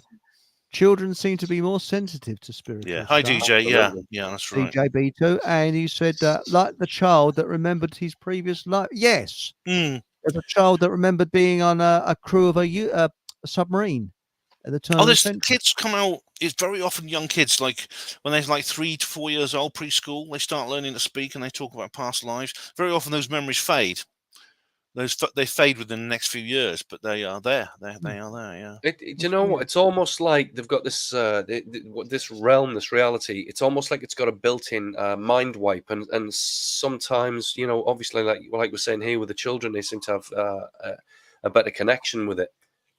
Slowly, it seems to fade, or in some cases, quite rapidly, it seems to fade, and it's like they're being wiped. They've got some remnant left over of what was. Which is but kids definitely come out with the best stuff in terms of what they can see, especially if they're too young to understand this stuff. Is it in a lot of cases they're too young to make it up because they what reason would they have to do that? Yeah. By the way, exactly, evening, Robert. Yeah. Evening, mate. Hello, Robert. Rob. Hello. And I think we're going back to what we were saying earlier. Did the Spanish do flop actually exist? We don't know.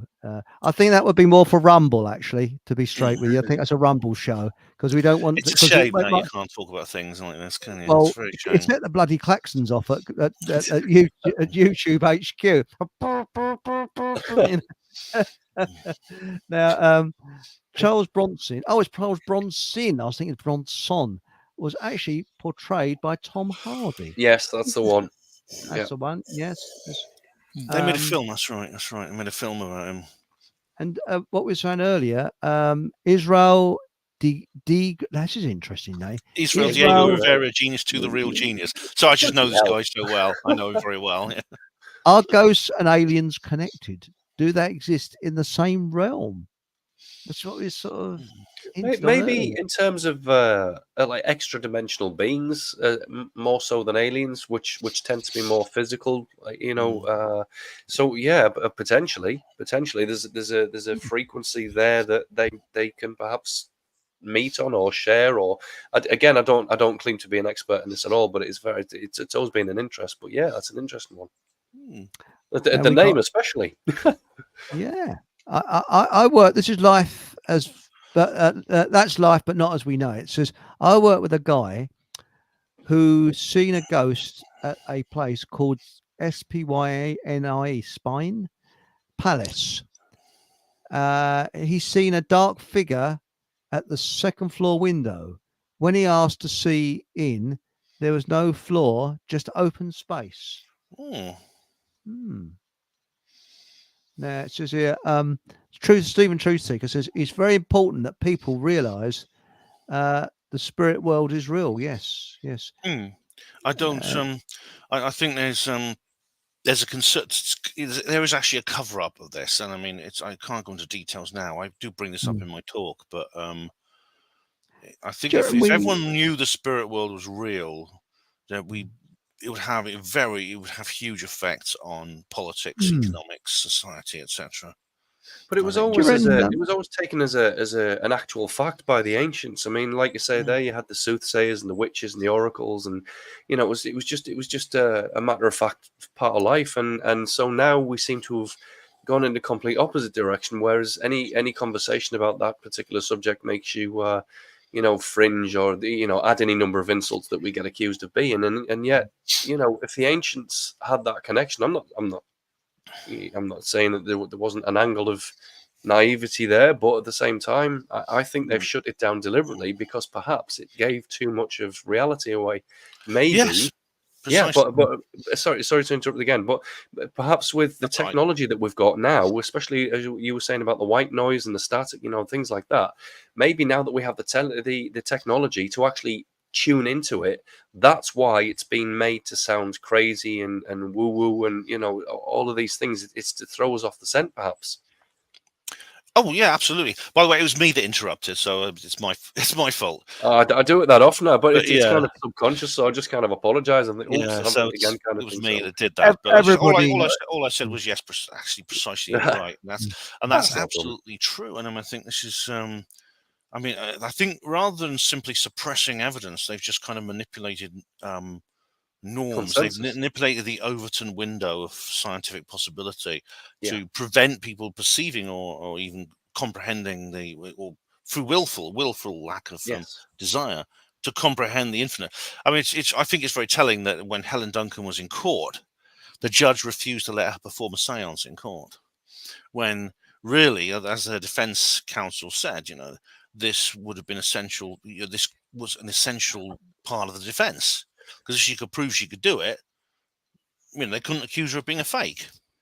Well, I mean, they'd be there to be witnessing it themselves, wouldn't they? So what were they afraid of? If it was all nonsense, or if it was false and lies, then surely they could have even had her, accused of being insane or something like that. Yes. That could have been proven definitively. You could argue. Yeah, but they wouldn't let her perform. It was a very, very dodgy situation. I mean, the whole trial was extremely dodgy. But maybe they killed her in the end, didn't they? They killed her in 1956, didn't they? Yes, they killed her in yes. The end. Well, she officially not, because she lived for 2 weeks after the incident in Nottingham, but because she was, basically the police raided her séance and she received burns because she was producing ectoplasm. But I believe that killed her. That was the cause of her death. Yeah. But I was going to say, it might be a good idea if we do a future Rumble show, and where we can speak openly about quite a few things. That'd be great. Now the thing is, I believe you're tied up on a Sunday night on a radio show. Me? Of your own. Yes, I do the Gas Spanner show. Is that when you do your Rumble shows? All right. But maybe we could do one on another day. So, for example, but I mean, if we flipped over and did a Rumble one on Monday, we couldn't have it on YouTube, and people are used to me on YouTube. So, well, any other day's fine. I mean, Sundays and Thursdays are just bad nights for me, because that's when I do my live shows. I mean, you could always pre-record it and release it that way. Even then, you could add images to it and a presentation to it. Something like that, like graphics. We could. But I was thinking that I like the spontaneity of live, and also we got the live chat comments. It's like a family. Yeah, it's like a family, because we've got the chat room there, and we can go backwards and forwards into chat. And there's a lot and there's something about live. I don't know. It's got an edge to it. I don't know. I think you find that I think we all find that there's something about life which is good, you know. Well, it makes it having the comments right now on this show, having the comments has enhanced the program, hasn't it? Because the comments have actually got us to talking about certain things. So it's been an interactive experience for both us and the viewers. So one of the things, I mean, yeah, again, I would agree with that. I love, one of the reasons I like the channel, Chris, is because of the comment and the interaction with the audience. Something I said yesterday on the Rumble channel, if anyone's got any questions that they want to ask, anyone in particular, or as ask the questions, just because we might not have the answers, which certainly could be interesting topic of conversation. That would be brilliant. And the thing is that we'll try and work something out. Ben, Nathan, we'll work something out on another day. But I don't know whether you find shows exhausting, but I think you do. Do you, Ben? They sort of, but it can be quite tiring. If you do several in a week. Oh yeah, I mean, if I do too many of them, I think to myself, no, that's enough to me. I mean, but one or two's okay. For example, I recorded the Third Rail Radio earlier today, so this is my second show of the day. Although the last one was pre-recorded, but yeah, dedication, mate. That's dedication. What else love would it, I be doing? Yeah. DJ B2 says the computer thing, that thing in the 1980s, early 80s, could be linked to the John Titor thing. John Titor, yeah, he was a guy who supposedly was a time traveler. He wanted a part of a 1980s PC. That was it. Yes. Yeah. Sounds like a bit like the plot of Terminator, a little bit, but yes. And now we got here. That's life, but not as we know it. Says, why did the ghost cross the road? No guts. Actually, we had a dad joke earlier. I missed it. Where is it? It was a dad. Here it is. Dad joke. That's life. I'm dad trying not to laugh because it's just going to make me cough. Why did the ghost decline to go to the party? He had nobody to go with. I'll see myself out. I like that. Hey, it's any time as good as mine. Mine are terrible. Yeah. Now, Ben. Ben has passed a few years back. Spirituality, I'm still holding on. Loads of bullshit and false promises, free expression being taken away from the snake of Skier and the whispray serpent of Stammer. Yeah, I get the way. Yeah, I understand that. Kev Baker, he did shows just like ours. Do you know what? It was really good. Shame. Yeah, and shame, mate. He passed away. I knew he was ill for about 3 years before he died, and he was in and out hospital. And I just thought, well, I hope he gets better at some point. But it's pretty clear. COPD, wasn't it? Yeah, I think that's what. And unfortunately, he died quite suddenly. I was on one. I was on one of his last shows. Actually, it was just before Christmas. And then he did go to hospital, but he went home from Christmas. He went home for Christmas. They actually released him on Christmas Eve, so he did have a Christmas with the family. But then he was back in hospital soon after. He died, I think, the day after New Year's Day. And yeah, it was very sad. He wasn't that old, mid-40s, I think he was only very years older than I am. I think he was like 46, 47. He would have been about that. Yeah, too young. I mean, and he was such a cool host, and he was a nice guy. I met him actually when I went to this Glasgow Paranormal. When you meet him in real life, he's like a really kind of quite quiet and shy bloke. But he's a brilliant broadcaster. He's a really good broadcaster. Well, and he covered. No, sorry, Matt. I didn't mean to cut you off. That was me that time. But his shows are still live, I think, on YouTube. Well, there's a number of them. I've produced my own archive of them. Yeah. And indeed, I think you can, if you sub to True Frequency Radio, you can listen to all of them. Yes. I remember him. I remember him. Yes. The Scottish guy. Yeah. Scottish guy. That's it. But he went to Boleskine House before. I mean, this is a good segue actually, Nathan. Because of course he actually visited Boleskine House after the first fire, and he remarked on how weird it was. There seemed to be very little smoke damage to the areas that wasn't burned. Well, he said that the couple of years after he returned from the place, that his luck went from bad to worse, and I think Mark Devlin's also said the same thing, that whoever seems to go near Boleskine House, they have some real bad luck following their visit. I mean, it's a really creepy place. I mean, God knows what they were doing there. Well, I mean, Crowley, in Crowley's own words, Hmm. he started performing the Abramelin working in, I think, 1899. He bought the place especially so he'd have somewhere quiet and secluded to do this spell. I mean, doing a spell, people think it's just waving a magic wand and saying abracadabra. But when you reach the level of Aleister Crowley, spells can take several months to perform. And you have to go through a very, very strict series of activities over the period of a number of months. And Crowley did that. And in those days, the main road hadn't been built across between Inverness and the rest of the Great Glen. So it was actually a very, very quiet place, Loch Ness, in those days. But he got a telegram from his lawyer announcing that the OTO was suing him. And which meant he left the spell and he left Boleskine. He went all the way to Paris. He hot-tailed it for Paris, where he had to go get involved with this lawsuit because the Ordo Templi Orientis was suing him, and he never completed the spell, which means basically he allowed in what they call the Dark Dukes of Hell, but he's opened the door, hasn't he? He opened the door. He didn't shut it behind him. He opened the door to hell. There's an open door to hell at that location. And no one's ever shut it. And several people have said there's no one powerful enough now left in the world who knows how to shut that door.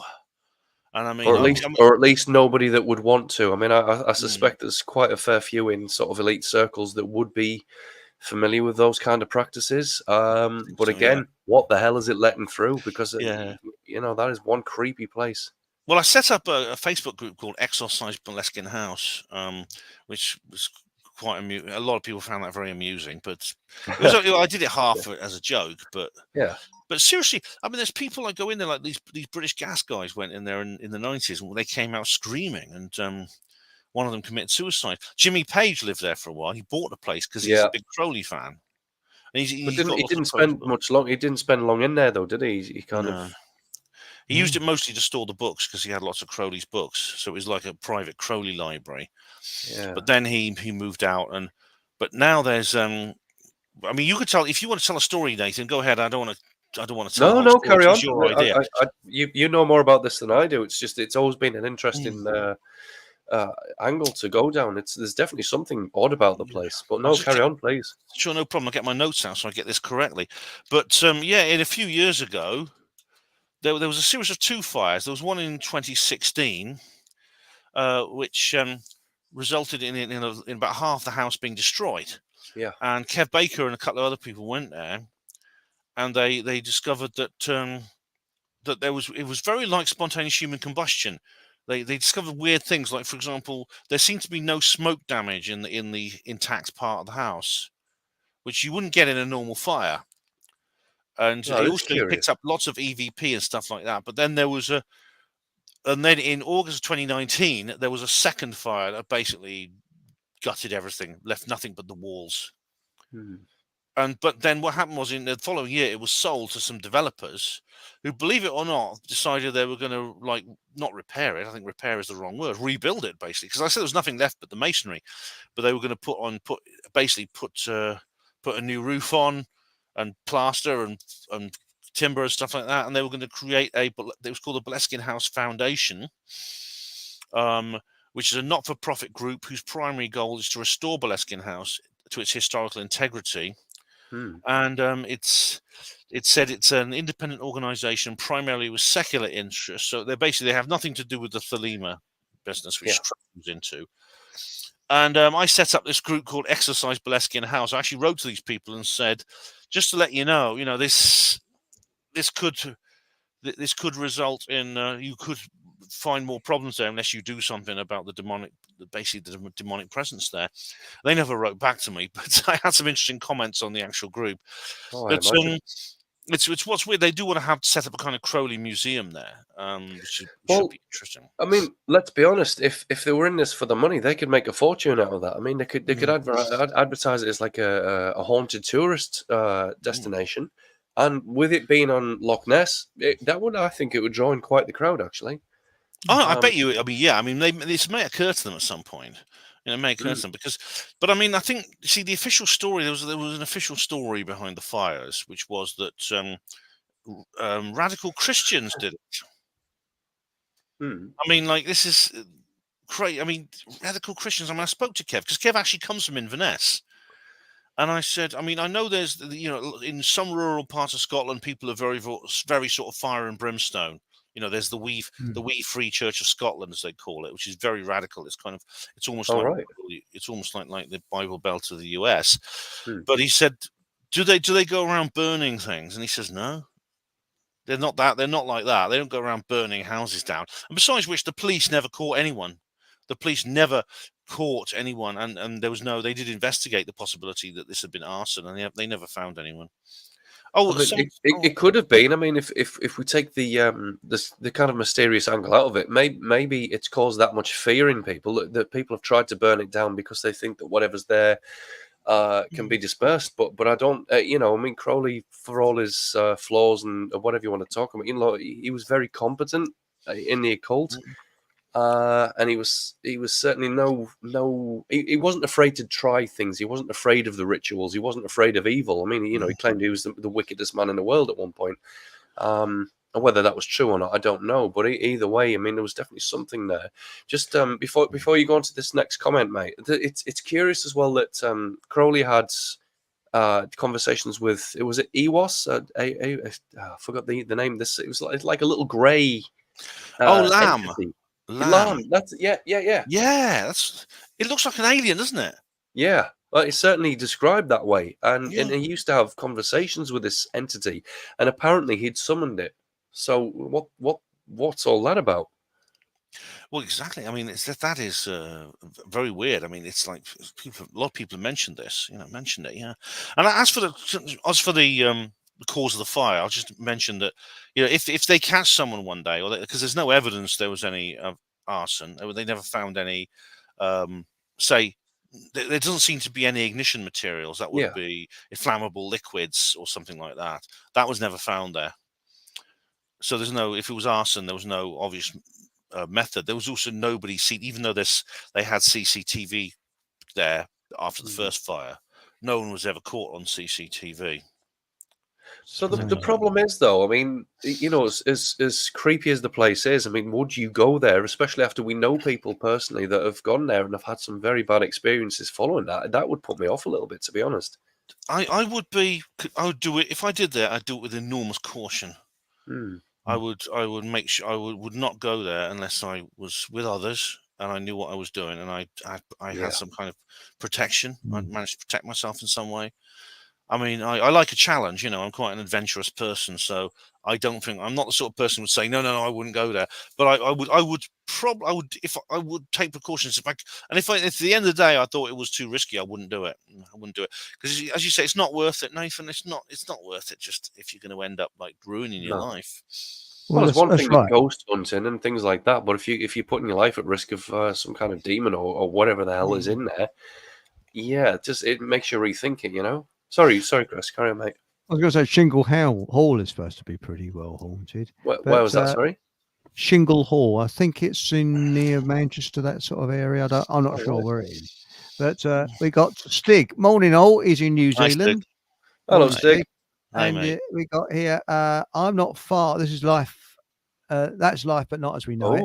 I'm not far from the house. Many folk have went there and freaked out. Right, that's interesting. So when you say not far, whereabouts are you? If you don't mind me asking, I don't know how long it'll take for that to come in the chat, but that is curious. Larry Grayson could. This is Stephen Coombs. Could he really? Could what? Well, probably, maybe he could. I don't know. I know what Larry Grayson could do. He could crack the constipated vicar joke and get away with it. Yeah, that's what he could do. Yeah, he could cross-dress in the days before it was trendy, and still people would laugh at him, and he wouldn't get offended and report them to HR. He is what they call a good egg, wasn't he, Larry Grayson? You could misgender him as much as you liked, and he would just. That's right. It says Kev Baker was a good guy. I agree. Spoke honest, didn't take the piss. He didn't exactly. I mean, he and I disagreed over a lot of things actually. But we always did it with good fun. We always did it in good faith. So he was a good man. I mean, he was always respectful. I mean, I remember he had that tech guy come on, didn't he? The one of the elite tech guys. Actually answered his, I forgot his name. Anthony Patch. No. Patch. Not because I know he was always a fan of Elon Musk. There was another guy he had on something to do with the singularity. Who was that guy? Kurzweil, right? Kurzweil? No, it wasn't Kurzweil. Oh, there was another. I'm sorry, I can't remember the name of the guy. Yuval Noah Harari. No, it wasn't. But I remember he sent a message out, and he said, "I'm never going to get a reply from this guy." And the next thing, he was on the show, and I'm thinking, "Well, kudos to you, mate. Well done." Well, I mean, he had some really cool guests on. Actually, he really did. He got some good ones, didn't he? Yes. And, he had his regulars. Like it was me, and there was Nano Girl, and there was Jimmy. There was Jimmy Jeans, and we were on two Americans. Jimmy Jeans was one of them. Yeah, so I wonder what happened to them, because I mean, do they have their own shows still, or? Well, Jimmy's still around. I mean, I still see him around. He did a tribute show for Kev. I remember. Yeah, and it was me and Nano Girl both went on there. Yeah. Maybe we could focus them on here, maybe just to kind of have a little, you know. But I mean, the good news is, I mean, even though a lot of it's behind the paywall at TFR. Kev did stream. He did do a stream on his YouTube channel as well, and even though he lost one of his channels, some of those shows have survived, so they're still there if you want to see them. Yeah. And I've got an archive of them on my archive page. So he was done that, actually. I've got an archive for the shows I was on. All the ones I was on, I've kept. Excellent. Almost. Well, I've got 36 of the 70 odd I did with him, but some. Paul Green said the Stone tape is worth watching. It's on YouTube, although it's a drama from Christmas Day 1972 on BBC. It brings up some good points. That's interesting. Stone tape. I've heard of that. Hereditous Get Fucked said Bigfoot. No, I'm size 8, actually. I don't know how big, but what shoe size you are. No, I know what he's getting at. This is the variant that comes after the silverback variant of the ape variant of the monkeypox variant of the new bullshit variant. I think that's what he's going with that, maybe. And he said, I'm going to prison for raising my eyebrow, rolling my eyes at the judge, death penalty. Yes. There was dangerous ground there, mate. There was it was the Chancellor of Cambridge University. He resigned, but he brought out laws saying encouraging people to respond to if you raise your eyebrows. Apparently, that's a microaggression. And blimey! I just raised my eyebrows. Microaggression. Yeah, this is big enough for everyone to see. Oh bloody hell! Yeah. But actually, we might all be in a prison camp together. We might be doing the show from the prison camp next week. Thanks for the words of encouragement there, mate. If only we could wake up. This is Hachi on proper spirituality. England's had it. Get out while you can. England's had it. Get out while you can. Yes, I agree there. Nothing like being esoteric.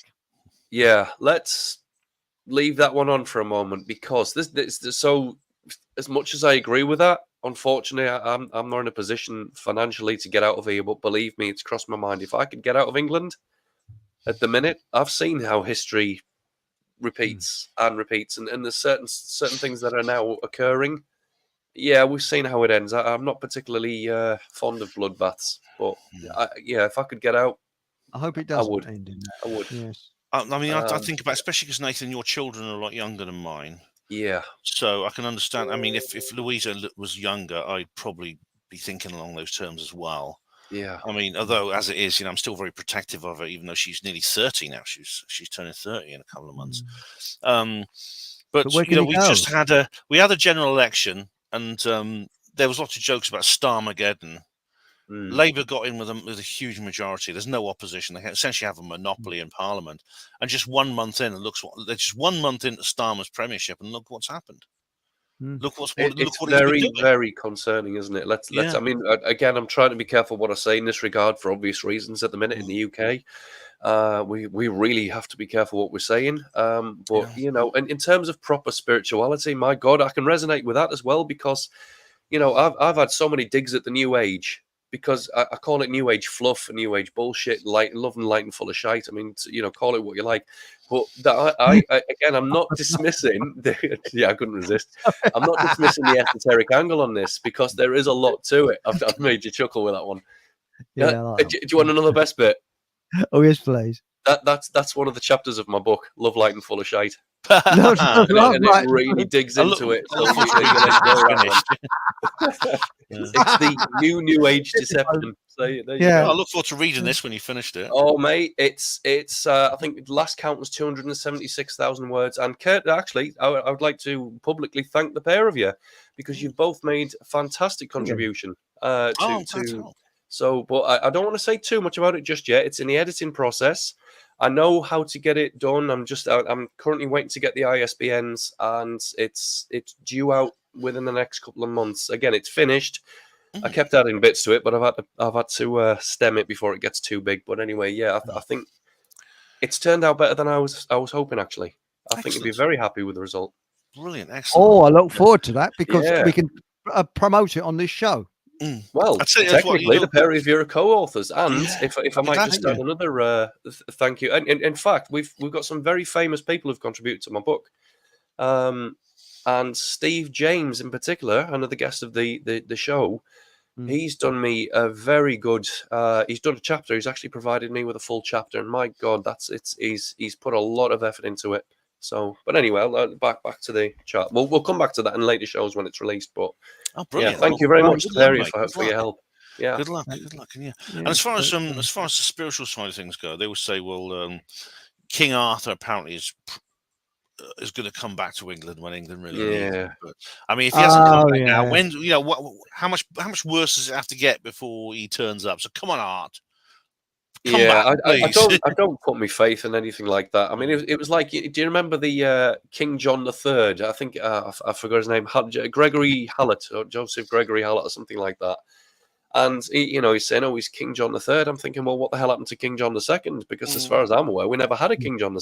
So nah, but there's always like there's always like false messiahs, the Masih ad-Dajjal, as the Muslims call him. But I mean, I would always recommend if someone comes up to me and says, how do I really want to understand how this world works and what's happening to this country? I say, read Lord of the Rings, read Tolkien. You think, hang on, that's just a story, isn't it? No, it's more than a story. It's allegorical, isn't it? I mean, there's a lot of truth again, but there's a lot of esoteric influences around Tolkien. And are you familiar with the Silmarillion? Yeah. I mean, it's his posthumous anthology. I've got a copy of it actually, hardback. Yeah. But I would task anybody listening to this, even if you're not a fiction fan, go and pick up a copy of the Silmarillion, even if you can get it online, even if you can get it like a YouTube narrated version or something like that. Just the first 2 chapters of that is so mind opening in terms of spirituality.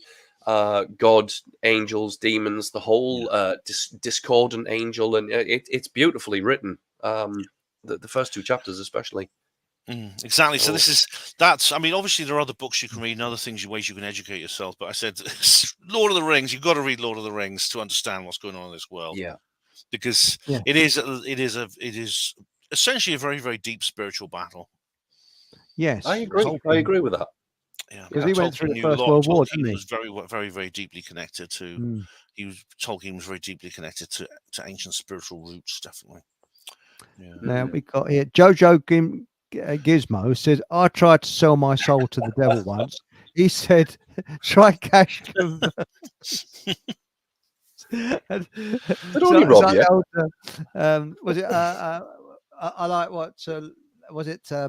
What was that chap's name now? He always had trouble with his mother-in-law. I can't think of his name now. It's on the tip of my tongue. And he said, took the wife to a wife's footing party the other day, came back with a new set of golf clubs. Les Dawson, that's who it was. Les Dawson. Ben, didn't Crowley do some naughty things in the pyramids? Apparently, apparently he had his honeymoon in Egypt. He made love to his wife in the king's chamber or something like that. I can't remember the detail. How's that for desecration? Oh no, I mean that's obviously it was obviously a sex ritual. It was obviously a sex magic ritual. Yeah, yes, it was obviously intended for that purpose. Yeah, and there's no more powerful place. There's no more powerful energetic location. Yeah, but I actually find that very disrespectful. I mean, that's an ancient monument. That's certainly got a lot of things mystical about it, and to do that, it's almost like Well, it is highly disrespectful. I mean, there's no other word for it. Of course, really. that was the plan. That was the whole point. I mean, he was the left-hand path. I mean, a part of the black magic is the inversion and the desecration of objects. This is why they invert the crucifix and they invert the pentacle and things like that. Yeah. Unfortunately, I mean, it's one of the other things about the occult. I mean, I know a lot of people say, "Oh, you mustn't touch it because it's evil." Well, first of all, no, it's not evil, but yes, it can be used for evil. So the occult, I would recommend everybody do just a little bit of investigation into it, because you might not believe in it, or you might not think that there's anything of value in there. But look, the elites are using it, and they are. so long as but it's an unbalanced equation. They're using it, and then they're convincing the population not to use it. So all the more reason for me to look into it. I'm not saying practice it. There's a lot of things that can go wrong potentially, but certainly go and have for your own sakes. Again, there's a lot of real, true spirituality in the occult and esoteric, ancient traditions and mystery schools and Hermeticism. And Kabbalah, I mean, you say what you like about certain groups. That is a beautiful piece of work that once you understand Kabbalah, it'll blow your mind. You will become, I'm going to say enlightened, but obviously to a lesser degree. There's some real gems there. Don't dismiss it. No, yes, was it? That's right. Sorry, Ben. Carry on. No, I agree with what Nathan said. It's these things can be used for good or evil, but as long as you know what you're doing with them, that's the thing. It's so difficult to learn these things properly. I would never meddle with something I wasn't trained properly to deal with.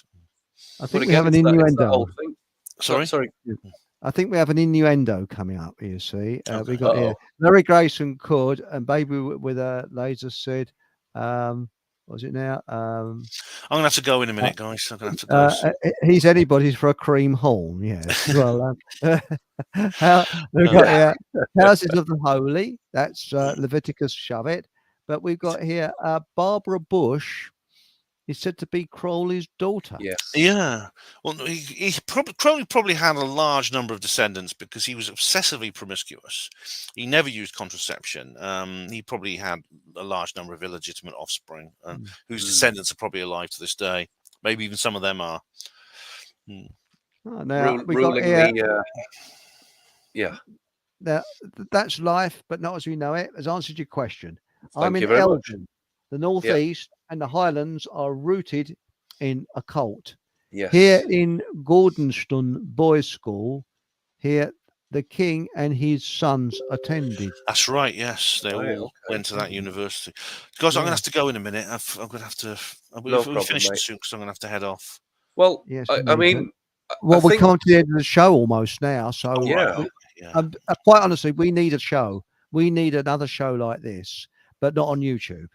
So, shall we arrange? I'll tell you what I'd love to do, mate, is dig into shadow people and that whole arena, because I think the three of us would find that very fascinating, and it is dark. I mean, no pun intended. That stuff is really dark. Well, inbox me, and we'll sort something out. All right, guys. Inbox me in the next couple of days, and I'll sort something out. We'll do something. What we got here, it says, please to give thought and positivity at Fockham Hall. Oh, yeah. We got to do a seance at Fockham Hall, So, yes. Grant Hancock's granddad carved his name at the top of the pyramids. That's right. Yeah, it was either his dad or granddad. I don't know, but it was his. It was when he during World War II. He was in Egypt. That's right. Yeah, it's covered in all kinds of graffiti. Well, that's right. It's defaced by all kinds of. I did a wee at the close to the stone circle that's near Silbury Hill. So I don't know whether that was desecrating the ancient. But I wasn't up the stones. I did it up a tree actually, because there's no toilets. I think the toilets were closed because they were being maintained. You see, and I needed to go, so I could have been desecrating a ancient woodland, I suppose, by relieving myself. Oh, you've got to go somewhere. You've got to go somewhere in the woodlands. So I mean, you can't. Right, if it's not one tree, when it's another, I wouldn't go into the middle of I wouldn't go in the middle of a stone circle and do it, but I'd go. I'd go to behind a tree nearby. Well, that brings me round to see. Do you know what Stonehenge? I'm looking at from a purely practical idea. What I think Stonehenge was built for. Now, I think it was a public lavatory, a Stone Age public lavatory, because look at the logic of it. You got the ditch around the outside where all the sewage is. You had a place, you had the stones where you put the sunny lav and your toilet rolls. And if you were out hunting in those days and you're caught short, where'd you go? And of course, I think it was a Stone Age council that approved it, because who else would approve a shithole in the middle of nowhere that nobody would use? So there we go. You see, we got the answer. Ouch! You just called Stonehenge a shithole. That's a first. No, actually, it's not a shithole. I like Stonehenge. I think it's beautiful piece of stonework. And the trouble is, you can't go there now. Well, you can't even go around the outside. It's a bloody rip-off. So you know. Yeah. Well, wherever there's a thing, they can put a price tag on it, right? Yes, that's right. Yes, and. Now, anyway, thank you very, very much. This has been a great show, Ben. Yeah, thank you. And we're going to be promoting your book, Nathan. And of course, this is Ben's. Website. Check that out and get a hold of one of those if you get the chance. Oh, yes, these book. Roswell Rising, Novel of Disclosure. That's my book. And he's disappeared. Look, he's time skipped. He's turned into an alien. Look, he's a green alien. Bloody hell! He's crumbs. You're shape shifting into an alien every now and then. I'm back. I keep flipping in and out of reality. Yeah, you look knackered, mate. I sympathise. I'm knackered as well. But so I think we're all a bit knackered. So thank you very much for everybody. Thank you for watching. Been on the show. It's been a really great show. And remember, we'll be back here, YouTube allowing, of course. There's a Sunday show. And what we got coming up, the Sunday show's got Survival Steve on it. Don't want to miss that. And Monday the 26th, don't know what's going to happen on that one, but we might have a special guest on it. And of course, Sunday the 1st of September, Nathan's coming back. So yourself is coming back. So there we go. That's right. Anyway, that one's about natural law and morality for anyone who's interested. Sounds good. Excellent. Thank you very much for joining us, everyone. And whatever happens, have a bloody good laugh and good night. No.